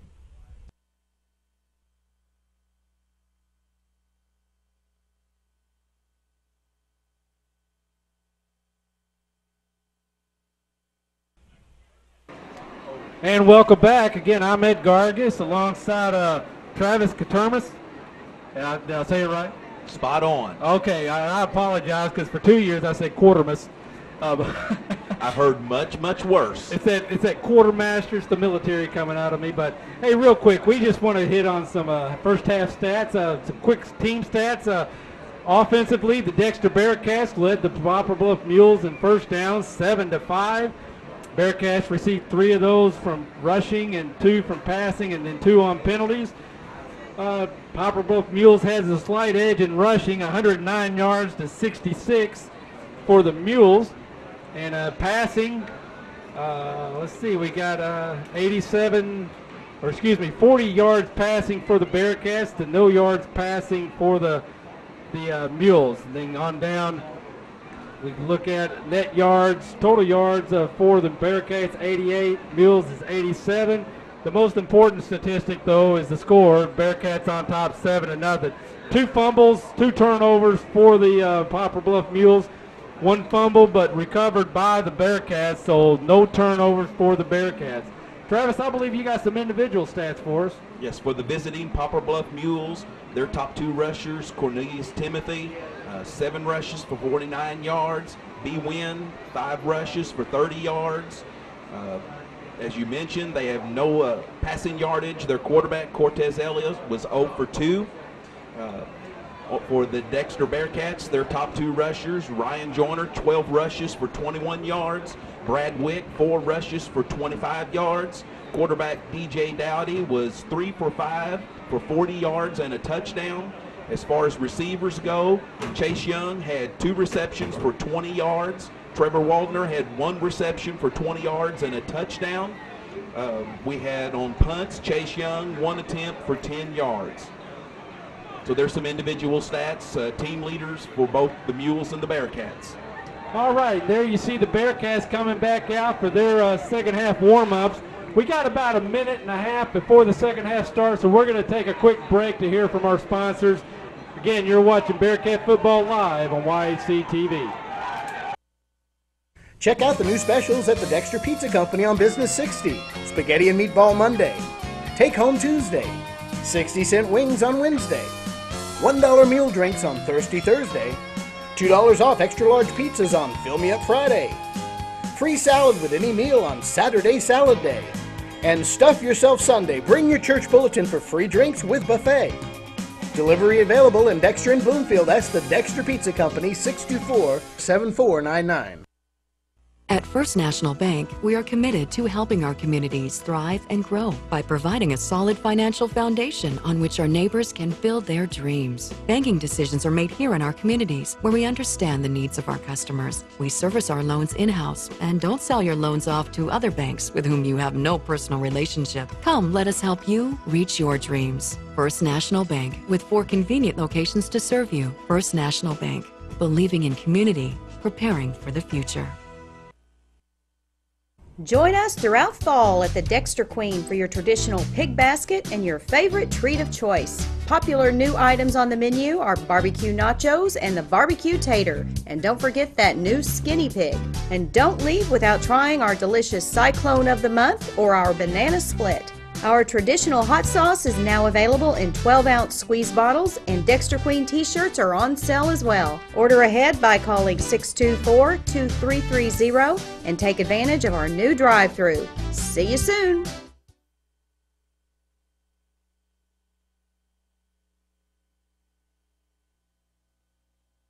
We're back. Just heard the signal saying warm-up time's about over. The referee signaled 3 minutes, so we got a couple minutes here. Travis, a couple of things we saw when the line was able to get their feet underneath them. You know, DJ Dowdy on the rollouts was finding some time to throw. Hasn't really been able to stand back in the pocket yet, but we saw a lot of that just in the style of the Bearcat offense last year. Even the most success came on the rollouts and stuff, but key one is we got to hang on to the football. We've been successful in the first half.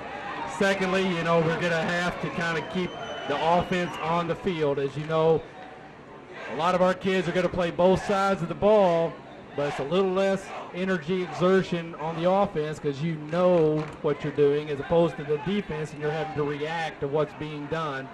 A little more exertion there. So if we can keep our offense on the board or on the field, then I like our chances here in the second half. Well, you mentioned we're playing a lot of kids on both sides of the football. Our colleague Brian Rosner here in the booth with us from the Daily American Republic says that Bluff is playing a lot of boys both ways. Unusual for a large school, so that fatigue factor may balance itself out. The best conditioned team at the end of the game may very well pull this thing out. Absolutely. So again, the Mules helping the Bearcats out just a little bit in the first half with 2 turnovers. I'm sure Coach Baruch talked a little bit about that, you know, hey, they'll take those 2 turnovers away, maybe got 2 scores and they're up 14-7. But that's not what happened. So either way, we're looking good. We got about 1:20 to go.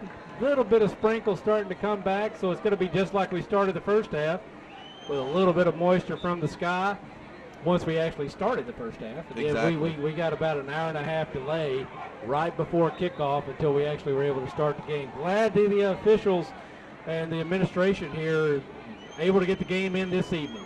One of the things we might comment on from the first half, Ed, we saw a lot of penalties. And that may be due somewhat to the field conditions, but both teams really shot themselves in the foot. Both teams killed a good drive.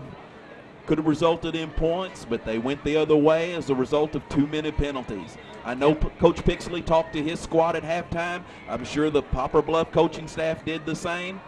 But as fatigue sets in, we're a little later in the evening than we normally are. I'm afraid we're going to see a few more penalties in the second half. Yeah, you mentioned that Mules penalized 5 times for 55 yards, the Bearcats 3 for 30. But importantly, they had that roughing the kicker penalty, which automatic first down for the Bearcats. And a few plays later, DJ Dowdy finds Travis Miller deep, and he's able to spin in 3 yards later. We got a touchdown. So without that roughing the kicker, you know, we may be looking at a tie game instead of a Bearcat lead. That's right. And, you know, it doesn't go down in the books officially as a turnover, but really the net effect is the same. So Poplar Bluff really going to have to do a better job playing more discipline, cut down on the penalties, and certainly cut down on the turnovers. Absolutely. And then to remind everybody, the Mules will be receiving the ball, and they'll be receiving it from the north end. A lot more action on the north end in the first half, and you can tell it by the condition of the field. A lot more brown on the north end of the 50 than there is on the south end. So hopefully, at least here for the Bearcats in the third quarter, we'll see a lot of action on that end of the play as well. Want to remind everybody, shoot us an email. Let us know what you think of the broadcast. There at the bottom of your screen, you see it right now, sports@yhctv.com. We're proud to be here again with you this year. We want to know what you think about us. And if it's suitable, we'll say hello. If you got something bad to say about me, I'll probably just keep that to myself so my mama doesn't get mad at you. But other than that, we're having a lot of fun. We're glad to have Travis with us this year. Again, Rick DePriest, as always, on the camera. Tyler Wagner there at the production, bringing you your graphics. And here's the kick. Brad Wick, spinner, recovered by the Mules. See if it went to full. It's an onside kick by the Bearcats. Did it go 10 yards? It went 10 yards. It's across the 50. Referees are saying that it went to the Mules. The Bearcats came up with that ball. Had a shot at it, but I guess it was corralled in by the Mules. But you see Coach Sneed there on the sideline looking like, hey, wait a minute. I thought that was our guys that policed that up. Little trickery there by the Bearcats out of the gate in the second half. Our defense was very impressive in the first half, keeping the Mules scoreless. Big improvement from week one. Let's see if they can keep it up in the second half. And here we go. Ellis again from the shotgun. Yan and Timothy fake the handoff to Nin. Got to keep it. Goes left. Brought down behind the line of scrimmage. Maybe they give him at the line of scrimmage, but Waldner from that outside linebacker position coming up, sealing off the flat and bringing the quarterback down for a slight loss. Well, that play didn't fool Trevor at all. Not at all. The young man knows he's got an area of responsibility, and that's where he stayed. And then he's reaping the success of playing disciplined football. Coaching staff on the Bearcats still kind of trying to figure out how come the Mules had the ball. As Timothy eludes one, as he scampers forward for a gain of about 5. So it'll bring up, looks like a gain of 4. So we're going to see a gain, 3rd and 7. I believe that was number 50, Chase No, on the tackle. We certainly called Chase's number a lot in the second half up at St. James. Number 45, Jonathan Fells, once again in on that tackle also. We've called his name a lot tonight, Ed, and hopefully we're going to call it a lot more. Absolutely.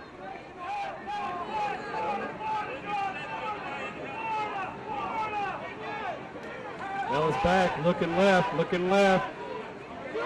Goes to the second receiver, number 21, with the completion to Jake Pulliam for a first down. As he had number 14, Kimbrell Miller, cut across underneath and then went over the top. Great reception.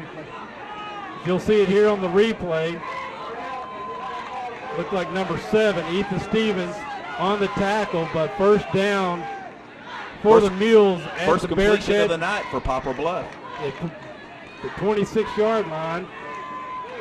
Caught at the line of scrimmage, brought in maybe a gain of 1, brought down at the 25. Second and 9 for the Mules. That was a good-looking pass by Ellis. It was. His first completion. Nice tackle there by Noah Cronk on that last running play.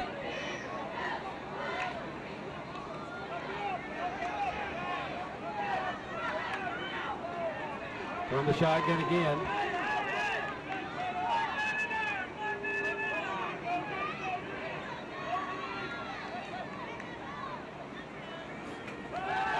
Back looking over the top. Nice catch by Kimbrell Miller. Leaping catch. Touchdown. Stretch it out. Falls into the end zone for the touchdown. So with 9:50 to go here in the third quarter, Mules right back in this ball game with the touchdown. Here you see there's just a nice catch as he lays it out.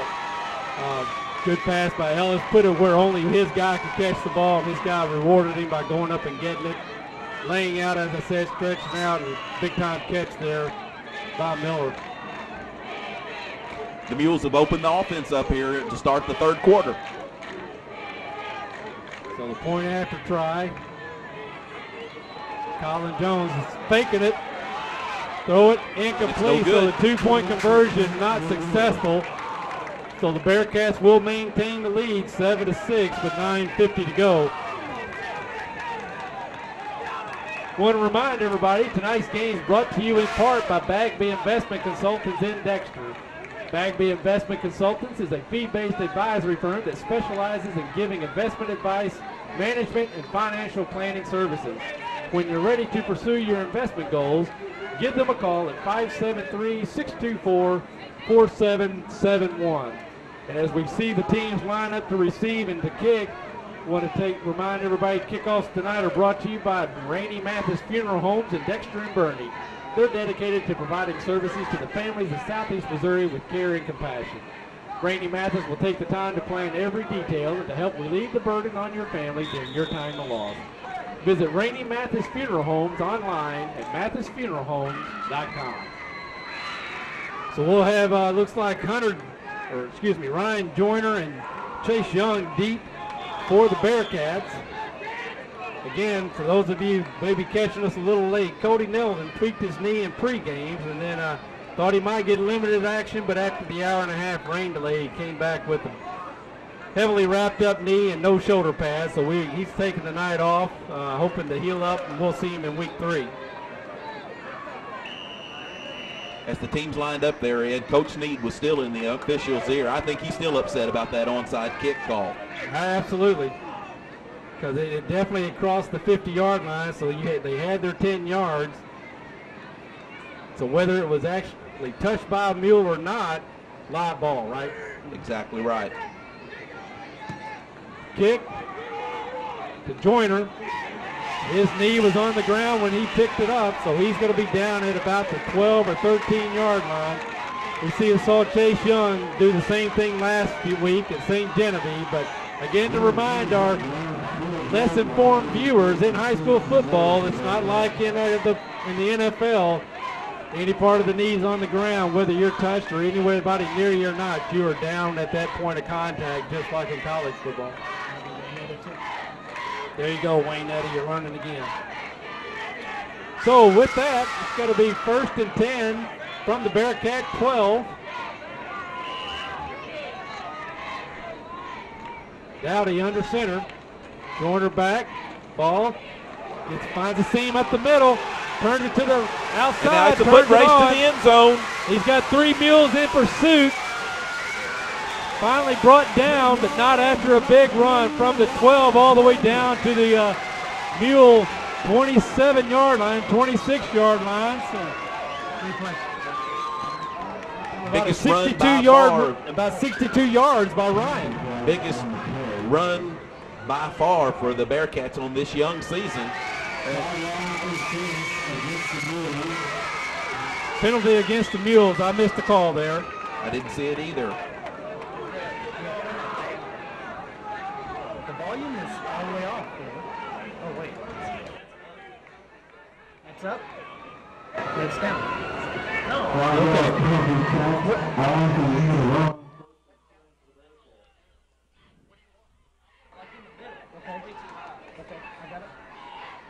All right, so again, a great run by Ryan Joyner, 62 yards roughly to the Mule 22. So just like that, these Mules are looking to spark and get some points right back on the scoreboard. Fake the handoff, Dowdy bootleg around. Jumps his defender, but he's caught in the air by number 37. That's Boner once again. TJ Boner with a big hit, heard the pad collision all the way up here, Travis. But a gutsy run there by DJ as he is. His opening just happened to be over a Bearcat. When he jumped, Boner jumped with him, and he had a gain of about 2. Timed that just perfectly. So it looks like they spotted it at the 19, so a gain of 3, bringing up a 2nd and 7. You know, I believe Ryan just about doubled his rushing total for the season on that one run there, Ed. I believe you're correct. He had about 50-plus yards last week. DJ rolling out. He's got a receiver intercepted. Picked off.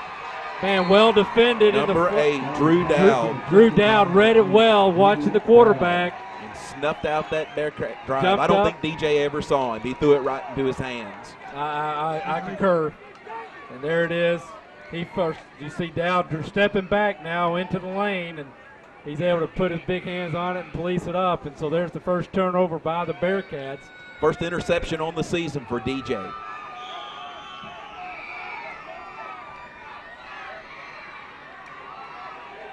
Now let's see if the Bearcat defense can return the favor. Ellis back, looking to pass. Way underthrown. Chase Young defending the pass. Pass that looked to be intended for number 88, or 89, excuse me, Taylor Coleman. But as you said, Travis, about 5 yards underthrown, so not sure if it was supposed to go to the up back or to the over the top.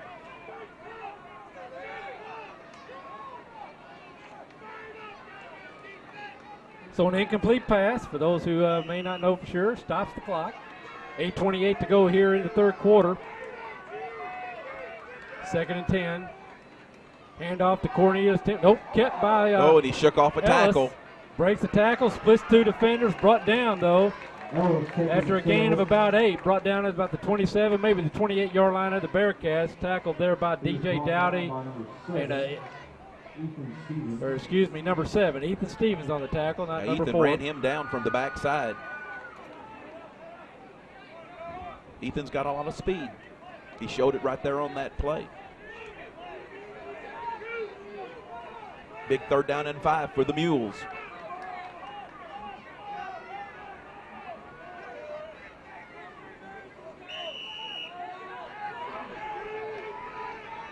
Ellis under center. Cornelius Timothy up the middle. He runs to run off that tackle. It's going to be close to a first down. He's brought down, looks to be a first down. You see the signal, so a gain of about 6. He was brought down by number 32, Noah Cronk. Number 32 for the Bearcats. That's Noah Cronk on the tackle. Sophomore, made a lot of good plays tonight. First down for the Mules. Saw number 68, Drew Mason, come in for the Bearcats. And we got possession, or we got movement. Yeah. Number 76 there jumped. That would be Nick Mitchell. Michael.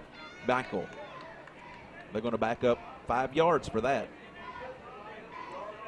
Looked like the Bearcats moved, but they didn't cross the line.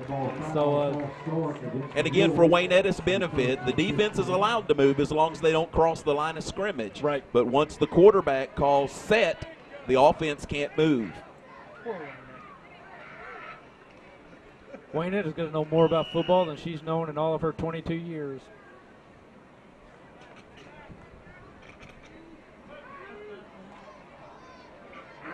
Okay, so that brings up 1st and 15 from the Mule 29-yard line.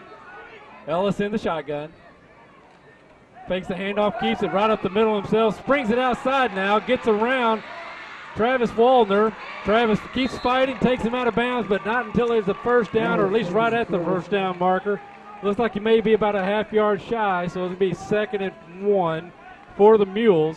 Great effort, second effort pursuit there by Travis Waldner from the outside linebacker position. Actually, it's Trevor Waldner. Trevor, I apologize, I knew that.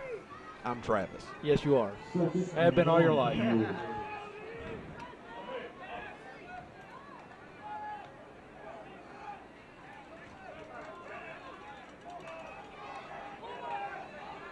Cornelius Timothy got first down, cuts it back up, brought down at about the Bearcat 47-yard line. Jonathan Fells once more on the tackle. He's having a big game defensively. So it looks to be about an 8-yard gain for Timothy. First down just outside the 47-yard line of the Bearcats.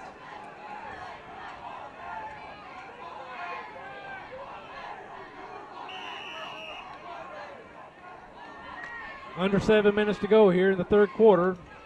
Mules just over the 50-yard line into Dexter territory. And off the 21. That's Wynn. Nope. 21 is Brandon Berry. No. B. Nien 21 for the Mules. Yes. Jake Pulliam. Oh, I flipped my book over the wrong way. We've got so Jake with some blocking here. Got a gain of about 4 down at the Bearcat, just inside the Bearcat 45-yard line. Mules needing to cross the Bearcat 39 for the first down. Number 11, Holden Bruce, limped off the field for Dexter.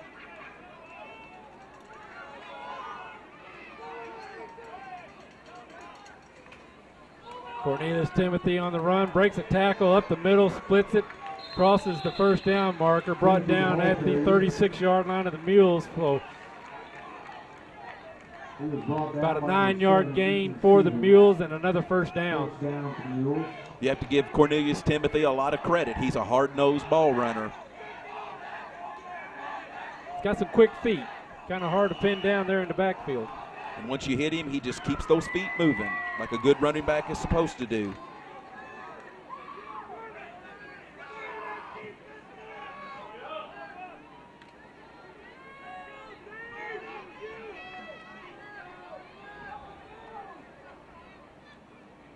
Yin back in the game for the Mules.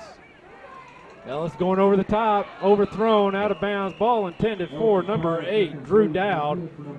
Defended by number 3, Chase Young, but again, ball overthrown. Way overthrown. Yeah. Simon Pixley steps out for the Bearcats. 2nd and 10 for Poplar Bluff coming up.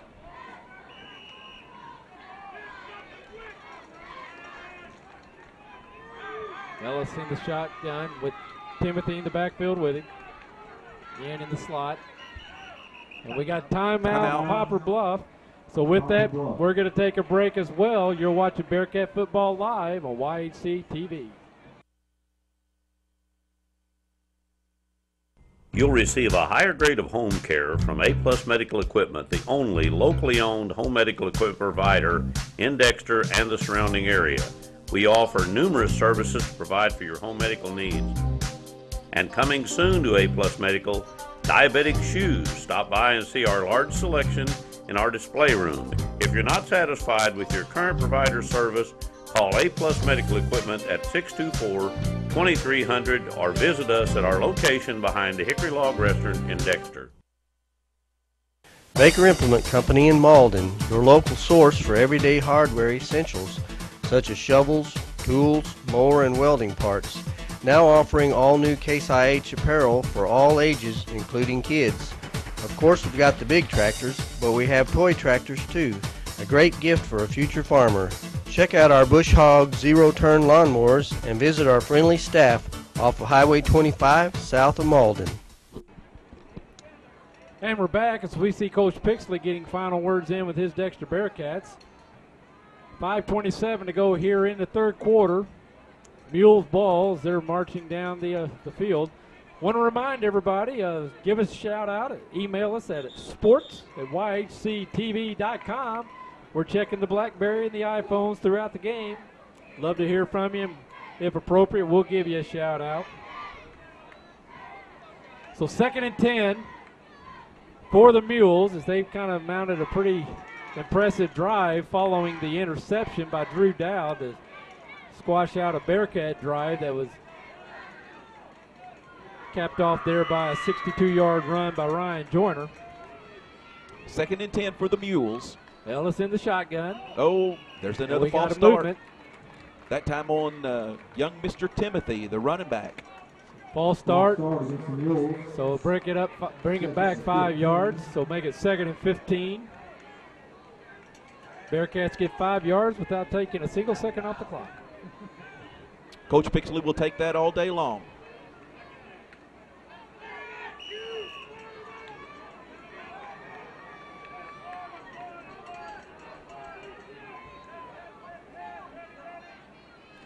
Bad snap picked up by Cortez. He's swarmed by the Bearcats. Yep. He's going to be brought down for a loss of about 7.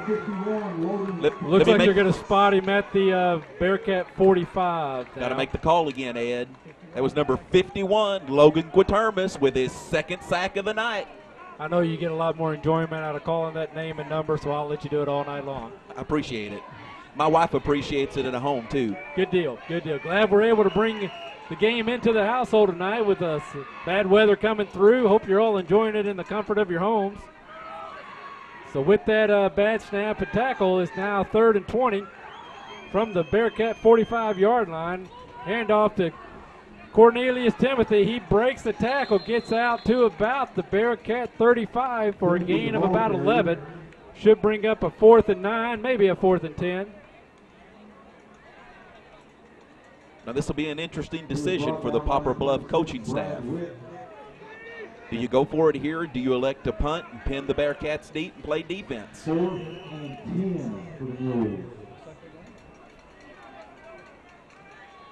This could be the play of the game right here.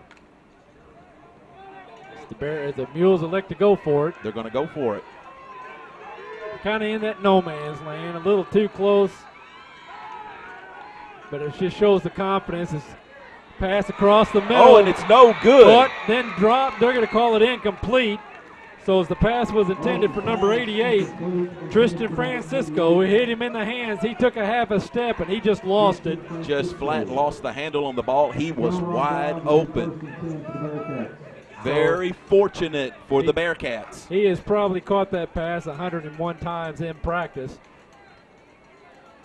As is often the case, he was trying to run before he caught the ball. Absolutely. He realized that he was a little more open than he thought he ever would be, and so he was excited about yards after the catch and then just lost the handle. So the Bearcats will take over at their 36-yard line. And this has been the story of the night, Ed. Poplar Bluff drives the ball down, and they self-destruct, and we just saw it again. But Dexter's done much of the same thing. They've had the ball several times inside the red zone, only one score to show for it. DJ Dowdy on the keeper, right up the middle. He breaks free, brought down, but not until after a first down. He's brought down at about the Mule 46-yard line. Nice run by DJ Dowdy there. Good job by that offensive line to open up that inside lane. Absolutely, so about a 19-yard gain by DJ.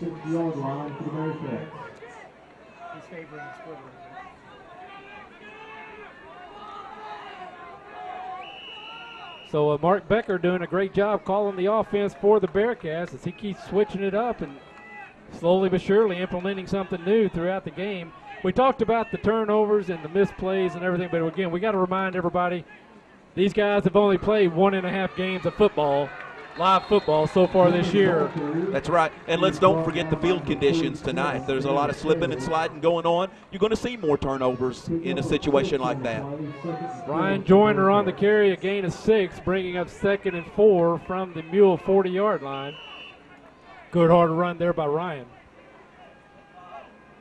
Ryan seems to get stronger as the game goes on. He really struggled in the first half of both games, and in the second half, he's really stepped it up of both games. And most impressed with that this week, knowing that last week, due to the point differential at the half, St. Genevieve was giving a lot of playing times to people who normally would not be, but we know the Mules have got their best of their best out there playing this part of the ball game this week. So no gain on the carry there, bringing up 3rd and 4, still at the Mule 40-yard line. Joyner out of the game.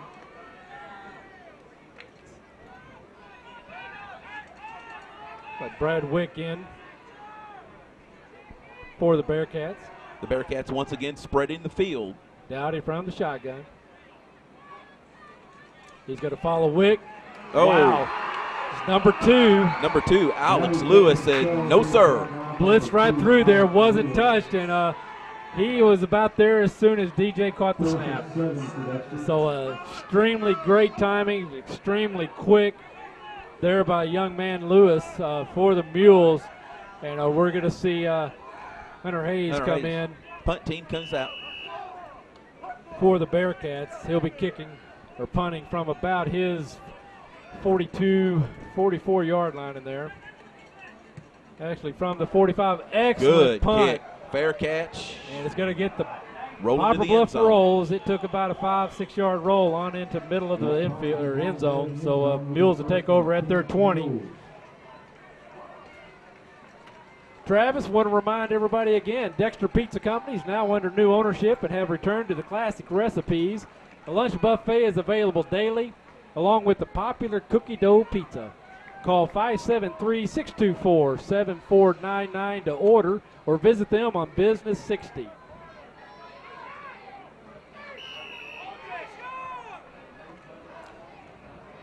We've got 1 minute and 40 seconds left into the third quarter. Dexter leading 7-6. And off to Bean Yin. He grinds out for a gain of about 6. Brought down at about the 26-yard line. Have to hand it to this Bearcat defense tonight. They've shown tremendous improvement from week 1 to week 2. And they have bent, but they have not broken, except for that one touchdown.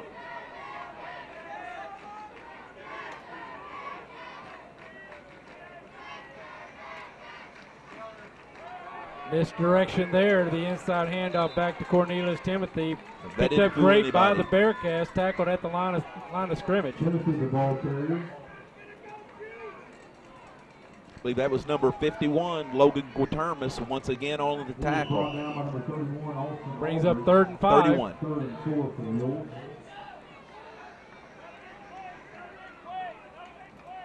Another big third down as the third quarter ticks away. Under a minute now to play here in the third quarter. Ellis from the shotgun. He's looking across the middle, tip. Incomplete. So that stops the clock with 30 seconds here. 4th down and 4. Think we might see the Mule punt team this time come onto the field being deep in the Mule territory. Too deep in their own territory to try to go for it here. But Dexter should come away with good field position here. We'll see. I believe that's Chase Young, number 3, deep.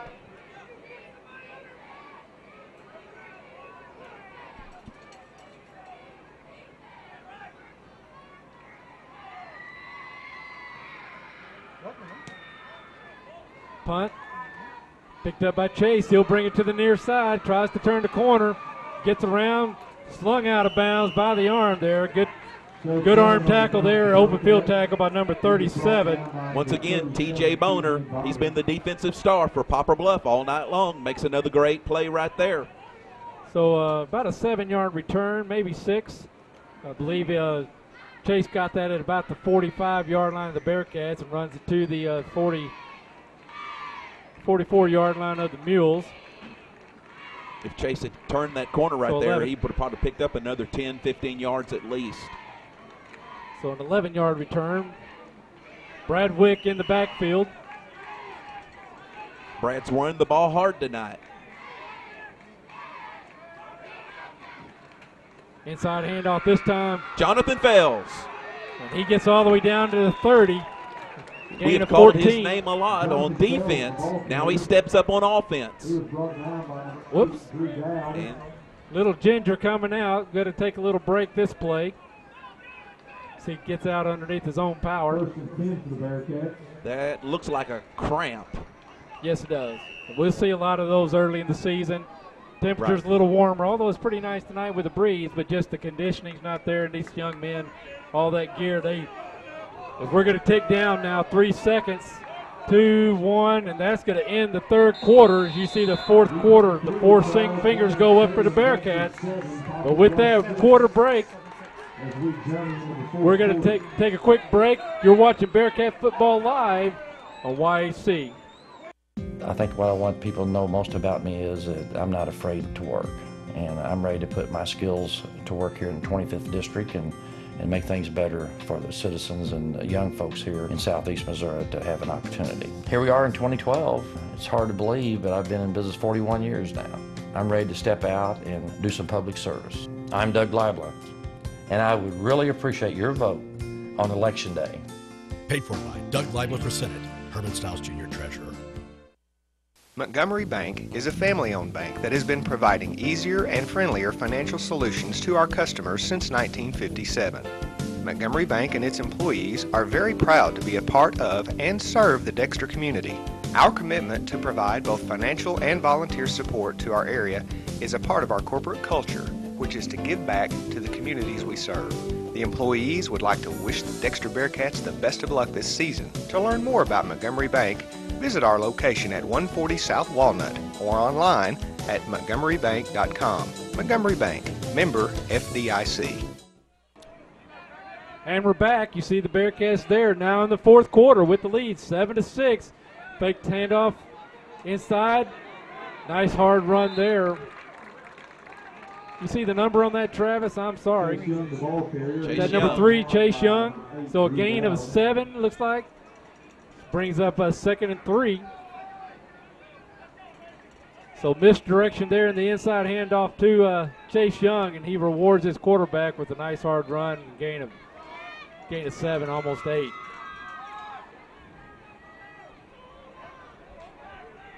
Chase had 1 carry for 5 yards so far in the game. He's doubled his totals on that 1 run. Now to Ryan Joyner here. He gets a gain of about 2. I believe he's going to be a yard short. Brings up 3rd and 1. The Mules snuffed out a 3rd and 1 in this same position on the field in the first quarter. Let's see if their defense can rise to the occasion one more time. Of course, we'd rather, being the home team here, we'd rather see the Bearcats of offense rise to it. But absolutely, we're definitely in 4-down territory for the Mules, just outside the 20, barring a silly, 20-yard loss here. But DJ up underneath center, Ryan Joyner the tailback. Quarterback keep, but he didn't get it. No, well read, well defended by the Mules. Looks like he's going to be thrown for a loss of 1, maybe 2. Bring up 4th and 2. He was brought down by number 32, Antonio Mathis. Oh, he didn't lose any yardage, but now 4th and about a half a yard, so they're calling it 4th and 1. Official timeout. Are they going to measure this? Yes. Got to measure. So official timeout. Want to remind everybody that winning on the football field doesn't happen by accidents. Players and coaches work throughout the long summer, conditioning for the rigors of competition. Practice upon practice. The lessons learned by our Dexter student athletes will, however, serve them well for a lifetime. Lessons of discipline and teamwork, hard work and commitment to excellence. At Bank of Advance, we believe in the character that sports helps to build. We're proud to help support the athletes on the field and in the classroom. Bank of Advance, where a handshake still matters. Member FDIC and equal housing lender. Ed, after that official measurement, it looks like the Bearcats are going to be short by about the length of a football. Okay. This is where that young offensive line is going to have to rise to the occasion and get a good push off the snap. And be disciplined and not move early. So they reposition Brad Wick to the far side. Joyner in the backfield, handoff right up the gut, met at the line of scrimmage. He powers forward across the 20. He got the first down. It'll be a first down for the Mules at the 20-yard line. So good hard running there by Ryan. Glad to see him pick up that first down. Actually, Ed, we don't want to confuse Waynetta. That was a first down for the Bearcats. You bet. Bearcats are the ones in the red uniforms. Waynetta, we're glad you stayed up with us late tonight. We're going a little late after an hour and a half rain delay to start the game. Chase Young checking into the game.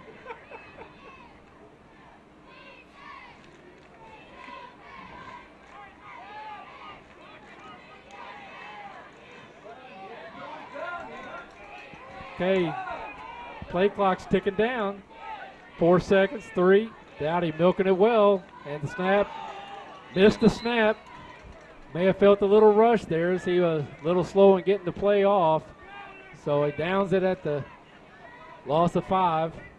Good decision there by DJ to just fall on the ball. Absolutely. Not try to make something happen there from nothing. Again, blame that on the wet field conditions, the wet football. Line it up and try it again.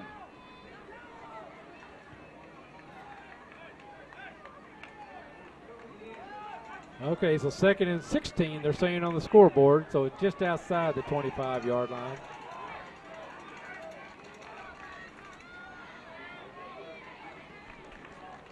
Hand off to the fullback, led by 2 big old Mules, so no gain. Brings up 3rd and 16. The clock continues to tick here in the 4th quarter. Bearcats a 1-point lead. Looks like we got a Mule down on the field. Official timeout. So official timeouts. Again, Travis, hey, you know, we both like that pizza. Pizza Hut currently has some specials going on, as they will with every live football game. Special number 1 is the big dinner box. It's back with 2 medium, 1-topping pizzas, 5 breadsticks, and your choice of 8 wings, stuffed pizza rollers, or Tuscany pasta for just $19.99. They also have a second special until next Saturday, September the 8th. $10 any pizza promotion for dine-in, carry-out, or delivery. Available for pan, thin, and hand-tossed crust. Follow Pizza Hut on Facebook and Twitter to receive special offers exclusive to fans and followers. Give them a call at 624-5333. Yeah, that was the Mules number 55, Jacob Sliger, who was shaken up on the last play. DJ rolls out right. Good protection. Release, complete, incomplete. This ball was intended for Chase Young. Nice play there by number 12, Aaron Vincent. He just reached in there and knocked that out of the hands of our receiver. Would have been short of the first down, but would have been down at about the 15, 16-yard line. And obviously a much more favorable position for a first down, being 3rd and 6 or 4th and 5 or 6 instead of 4th and 16.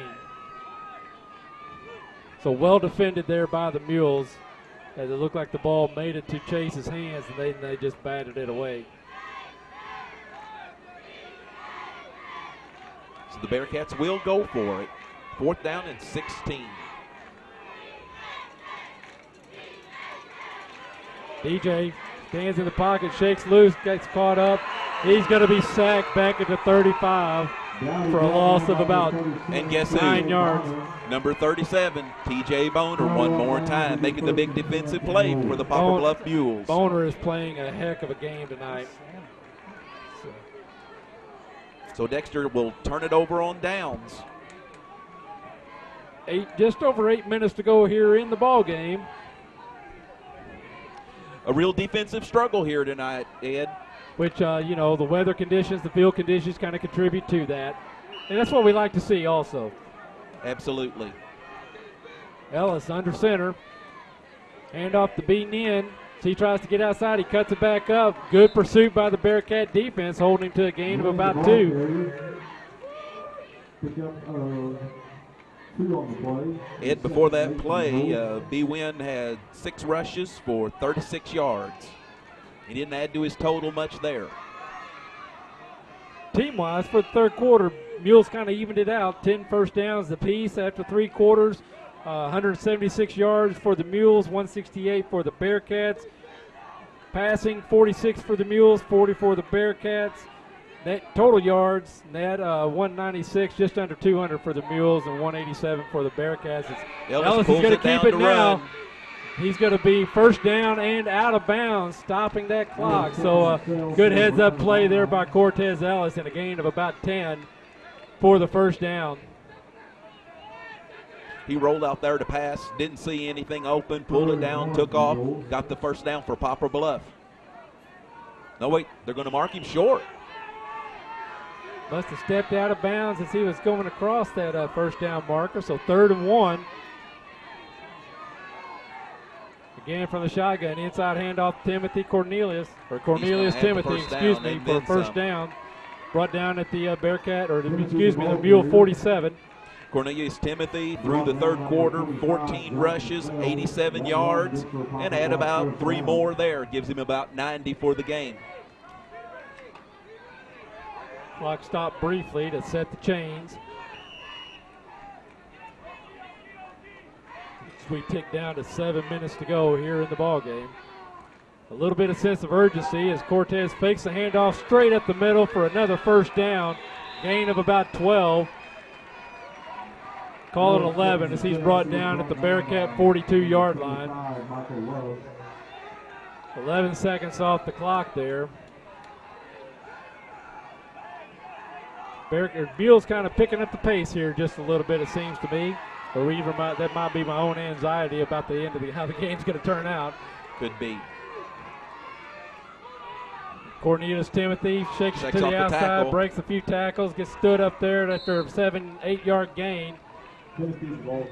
Brought down to the 33-yard line of the Bearcats. Brings up second and 2 it looks like.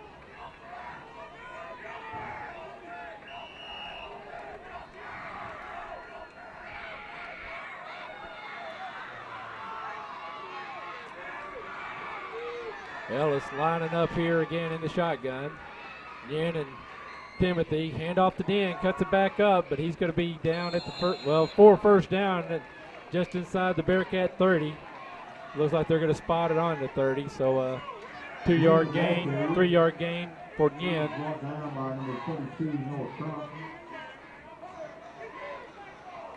Number 60, Brandon Mitchell, checking into the game for the Bearcats. I think Coach Lumicus is looking to get some fresh legs on that defensive line. Absolutely.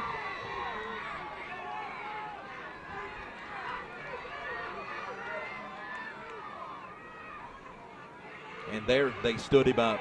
Good job by the Bearcats. Hit him in the backfield. He struggled back to the line of scrimmage. Maybe a few inches lost, but it'll bring up 2nd and 10.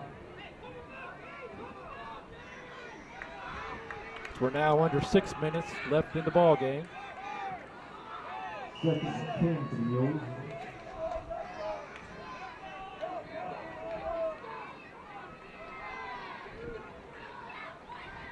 From the shotgun again. Ellis back to throw. Across the middle. Incomplete. Ball intended for number 17. Colin Jones. With the incomplete pass, again the clock will stop. 5:31 to go here in the ball game. Another big third down coming here. Can the Bearcats make another big defensive stand here? This is probably 2-down territory for the Mules, I would think. Oh, absolutely. With no more time left in the game than there is, and they're still a point down. Starting to rain again here at the end of the game. Ellis, keeper up the middle. Short of the first down, but he gains about 7 yards. Bring up a 4th and 2, maybe a 4th and 3, depending on the spot. Quartermas checking back in the game. Mitchell coming out. So a gain of 6, so 4th and 4. 4th and 3 for the Mules. Dexter Here's needs the to big make stop. a big stand here, Ed. We said earlier, play of the game offensively. This could be the play of the game defensively. They hold them here. It really limits their ability. Pass is complete, falling backwards, but it looks like it's going to be just enough for a first down. As he was a yard past, 1 yard plus past the first down, but coming back for the ball. Even when he fell down, he was still just past the first down marker. So a new set of downs for the Mules, now inside the Bearcat 20. Looks like they're going to line it up on the 19-yard line with 4.5 minutes to go here in the ball game. And we got a timeout. Bearcats as the rain opens up right here at the end of the game. So with that timeout, we're going to take a quick break. We'll be right back. You're watching Bearcat Football Live on YAC TV.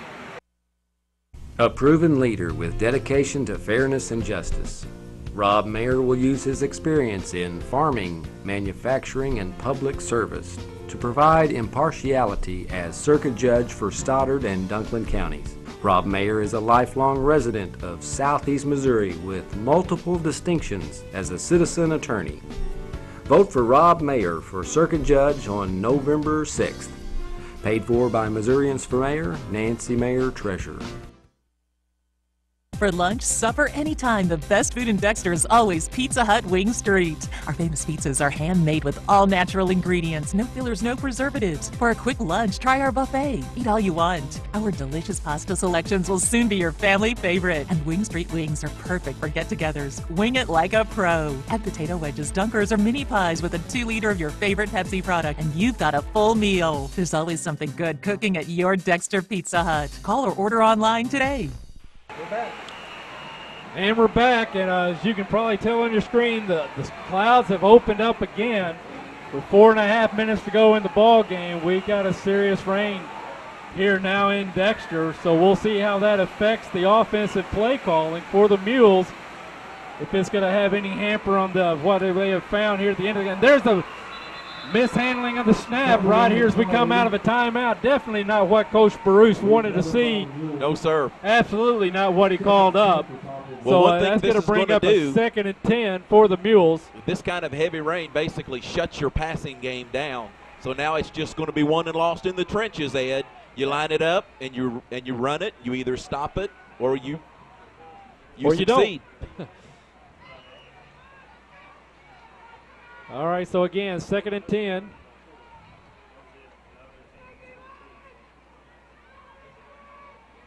You would think this bad weather is definitely going to help the defense. You'd like to, but it's still going to be they're both running on the same field, so both sides can still slip. From the quarterback, they're looking to pass as we say he won't. And there it is, complete for a touchdown. Great execution as the pass is intended and completed to Colin Jones by the Mules. Good pass there by Cortez Ellis as Colin Jones got inside the receiver, cutting across the middle slot for the Mules to take the lead with 3:42 to go in the ball game, 12-7. The Mules do have the wind in their favor. And we got another timeout, this time Poplar Bluff, see if they're going to talk about going for 2 or not. So with that timeout, we're again going to take another quick break. You're watching Bearcat Football Live on YAC TV. The Powder Room of Dexter has new ownership, but still the same great bare minerals of Mario Badescu. All new lines featuring Lily Pulitzer and Lottie Dottie jewelry. The Powder Room of Dexter now has women's clothing featuring Gypsy Junkies and Mud Pie, with new lines being added every week. We still offer the same great Princess and Little Divas parties starting at age 3 and up. Don't miss the new Bare Minerals launch at the Powder Room and Boutique of Dexter, located at 9 East Stoddard in historic downtown Dexter. The Stoddard County Republican Club asks that you support the following candidates on Election Day this November 6th. Carol Jarrell for the 2nd District Commissioner. Danny Talkington for 1st District Commissioner. Mike Watkins for County Treasurer. Darrell Penberthy for County Coroner. Rob Mayer for Circuit Judge. Dennis Fowler for State Representative. And Doug Leibla for State Senate. Remember to vote November 6th, Election Day. Paid for by the Stoddard County Republican Club, Evelyn Griffin, Treasurer. And we're back as the Mules line up to go for 2. Handoff and the reverse. Colin James, he cuts it up. Breaks 2 tackles across the line for a 2-point conversion to give the Mules 14 points. Two good opportunities there by the Bearcats. Just could not wrap him up and bring him down. Yep, 2 missed Had they been there. successful on that stop, they being the Bearcats, well then all they'd have to do, all they had to do was cross the goal line. Now they'll be responsible for an extra point to tie this game.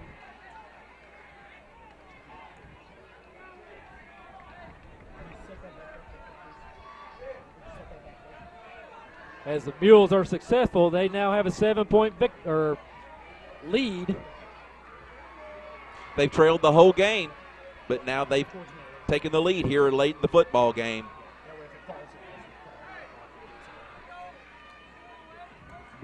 Okay, so these Bearcats are fired up, though. We'll see Ryan Joyner and Chase Young deep for the Bearcats. Number 22, Tim Spence, be the up back alongside Is that Fells, I believe, Travis? Near side up back for the Bearcats. I believe that's right, yes.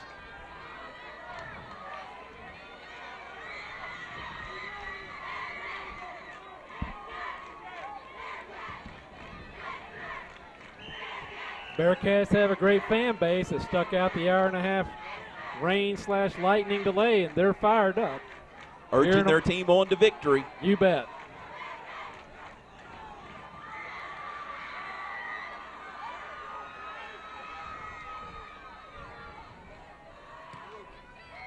Short kick through the hands of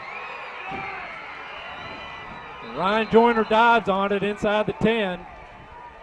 That's definitely not what they wanted to do, but there's that slick field and slick football coming back into play. Yes, and smart conservative play to dive on it.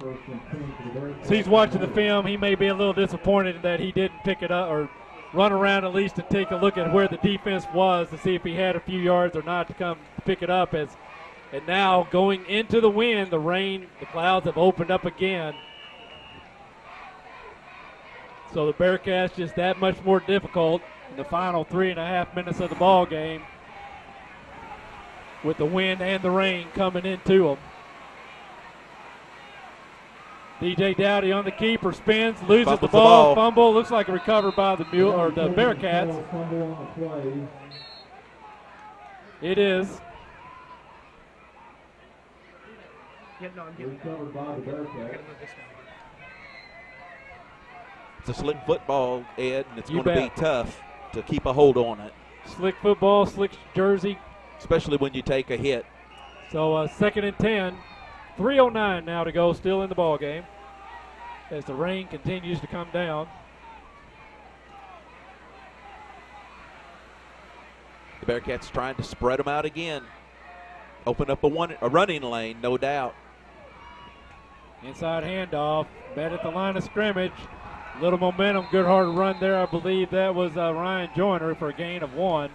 Joyner, the ball carrier, who was brought down by number 68, James Harrison. Number 68, James Harrison, made the tackle there for the Mules. Brings up 3rd and 9.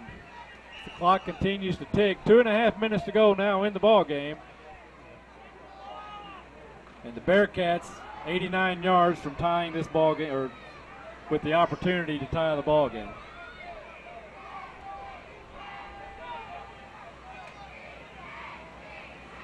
DJ loses the handle on it as he goes to pass, and he's brought down for a loss at about the 4-yard line of the Bearcats. So 2 minutes to go. 4th down, but the Bearcats really in no situation to kick the ball away. They'll have to go for it. One thing you have to keep in mind, though, is even if you think you're going to lose, you don't want to lose by that big point differential. Right. So that's something I think you have to take into consideration here. You might be better off to punt and hope for a turnover. Well, they won't be able to lose. Well, yeah, so I see what you're saying. We will get about 20 points just for playing a football team from a Class 2 size that's bigger than us. Ball start Bearcats. That's going to back it up 2.5 or 2 yards, half the distance.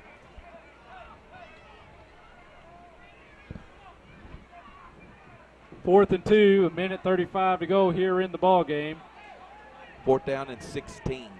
Or excuse me. Where did I get 2? It's a loss. Now they're going to send the punt team out here. I think this is a smart move.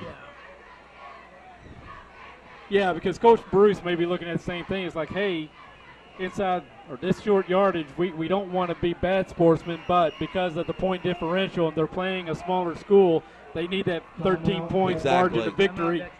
So we got a timeout. And we don't want to Dexter. give that to them. With that timeout, we're going to take a quick break. You're watching Bearcat Football Live on YHC TV. Professional service with care and compassion. We at Rainey Mathis Funeral Homes strive to provide you a respectable environment and services during the time of your loss.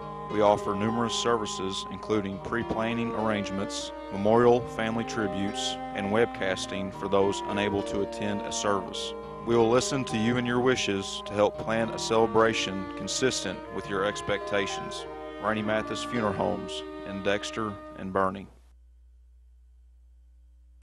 Hello, I'm Terry Swinger, and I'm a candidate for Missouri State Senate. And I'd like to wish the Dexter Bearcats and all of our area football teams a safe and successful season. Not only does football help our youth physically, but there's a lot of life skills to be learned too. Cooperation, leadership, and sportsmanship. I'd like to wish all of our area teams the best. Again, I'm Terry Swinger, I'm running for State Senate, and I would love to have your vote on November the 6th. And we're back. We got 4th down. Bearcats electing to punt. Mishandled the snap. He does get the punt off. They caught in the wind.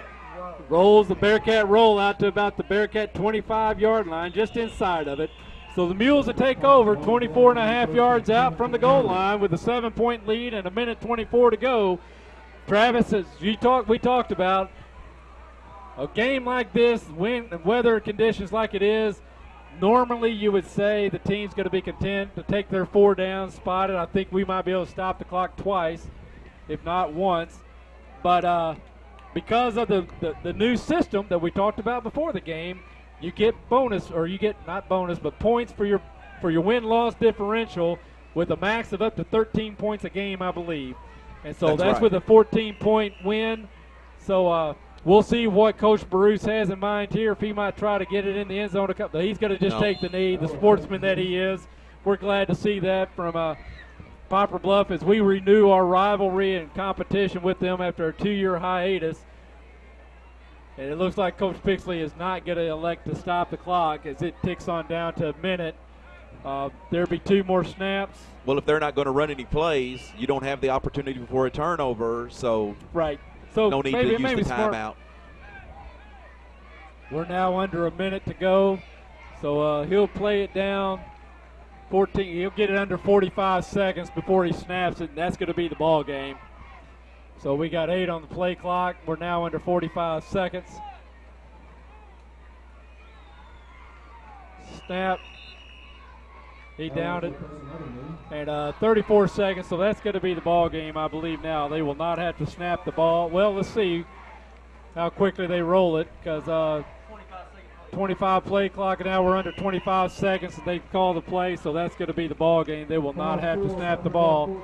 So your final score tonight, a great ball game under the conditions. Both teams well played by hard-fought game by the Bearcats, but the visiting Mules are going to come out on top 14-7 as they'll go to 2-0 in the season. The Bearcats will fall to 0-2. So with that, we're going to take a quick break. We'll be back with your game stats. You're watching Bearcat Football live on YHC TV.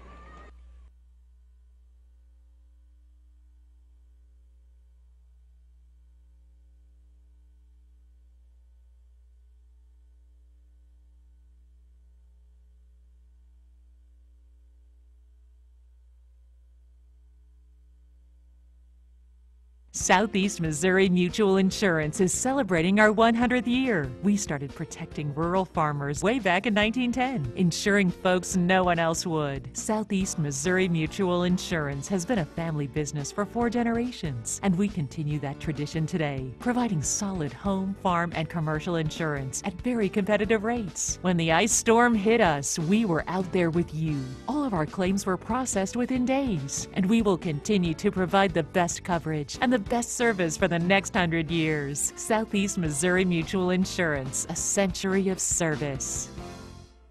And folks, if you've not been to the Winchester Place, come in and take a look at this facility. You don't know what you have missed. We are very proud of this facility. A lot of people do not realize we're here, what we can offer to them, and what a facility we have. And we would like to have people come by anytime and tour us. You won't find a better place to live or better staff to take care of you anywhere Southeast Missouri. I'll guarantee it. We are located at 400 Winchester Drive. Come down Bowman, and we sit on the corner of Bowman and Winchester.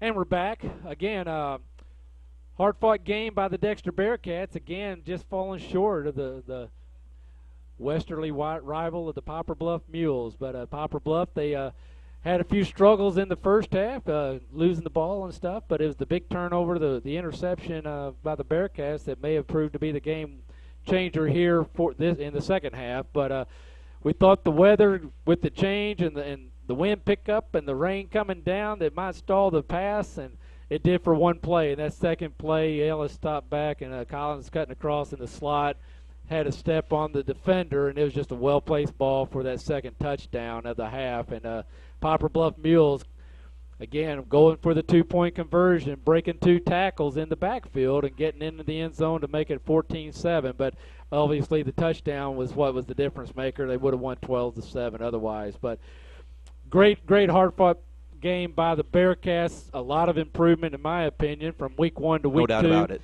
Looking forward for the same level of improvement between week 2 and week 3 as we travel almost 30 miles east next week over to Sykeston. But real quick, Travis, I'll hit on some of the highlights for the team, and we'll let you get the defense and offensive highlights individually. First downs, tip the hat to the Mules. Second half, they came out and executed a little better. They had 15 first downs. Bearcats had 11. Yards on the ground, rushing, tip your hat again to the Mules, 217 to 181 for the Bearcats. Well, excuse me, that was yards gains. Then they had some losses. So net yards gains still goes to the Mules, 191 to 137. Then they also had net passing yards, 70 for the Mules, 40 for the Bearcats. Total offensive plays still about even, 50 for the Mules, 49 for the Bearcats. But they just ultimately, by the end of the game, outscored us 90 yards or 85, 261 to 187. Turnovers was the difference in the first half. They had 2. The second half, we had 1. So there you go. And again, the Mules are victorious. But you got some individual highlights for us as well. Why don't you share those with us? For the victorious Poplar Bluff Mules, they were led in rushing by Cornelius Timothy, 17 rushes for 99 yards. And then their quarterback, Cortez Ellis, 13 rushes for 49 yards. And by Wynn, 8 rushes for 40 yards. So very well-balanced running attack. Ellis was 4 for 11 for 70 yards and no interceptions, 2 touchdowns. They were led in receiving by Colin Jones. He had 2 receptions for 24 yards. And then Jake Pulliam, Kimbrough Miller, each had 1 reception apiece. Pulliam for 21 and Miller for 25. The Bearcats were led in rushing tonight by Ryan Joyner, 18 rushes for 94 yards, 5.2 yards a carry. Brad Wick, 5 rushes for 24 yards. Chase Young, 2 rushes, 12 yards. Jonathan Foles, 1 rush for 14 yards. Quarterback DJ Dowdy was 3 for 7 for 40 yards, 1 interception. Receiving, we were led by Chase Young, 2 receptions for 20 yards. Trevor Waldner, 1 reception for 20 yards.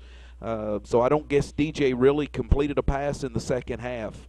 Right. I think that was a big part of the story. Absolutely. The Mules didn't complete a pass in the first half. Correct. They came right out. They opened the offense up, and that really seemed to be the difference in the ball game. And I think one other factor you have to keep in mind, you can't use this as an excuse because the injuries are part of the game, but the Bearcats were without one of their big playmakers in Cody Nelden on both sides of the ball. You have to wonder if he was in there and DJ can throw to him as well as to Chase. Right. Maybe you've got a different ball game. If you've got him in there defending some of those pass plays, you never know what could have happened. So let's hope that Cody's ready to play against Sykeston next week. You bet. And I was just going to point on that. Next 2 weeks, Bearcats are on the road. Next week to Sykeston, the week after to Charleston. So we'll be back 3 weeks. Caruthersville. Excuse me. Caruthersville, not Charleston. Caruthersville, I think, is the next to the last game before Malden. But we'll be back in 3 weeks as we host the Kennett Indians, my alma mater. Did not play on the high school football team. After 8th and 9th grade, I'd like to tell everybody, I think the only tackles I made is when they ran over me and tripped. But either way, I had a lot of fun the 2 years I was there. But again, thanks for watching tonight. We're glad to be here. We'll be back in 3 weeks. Again, you're watching Bearcat Football Live on YHC TV.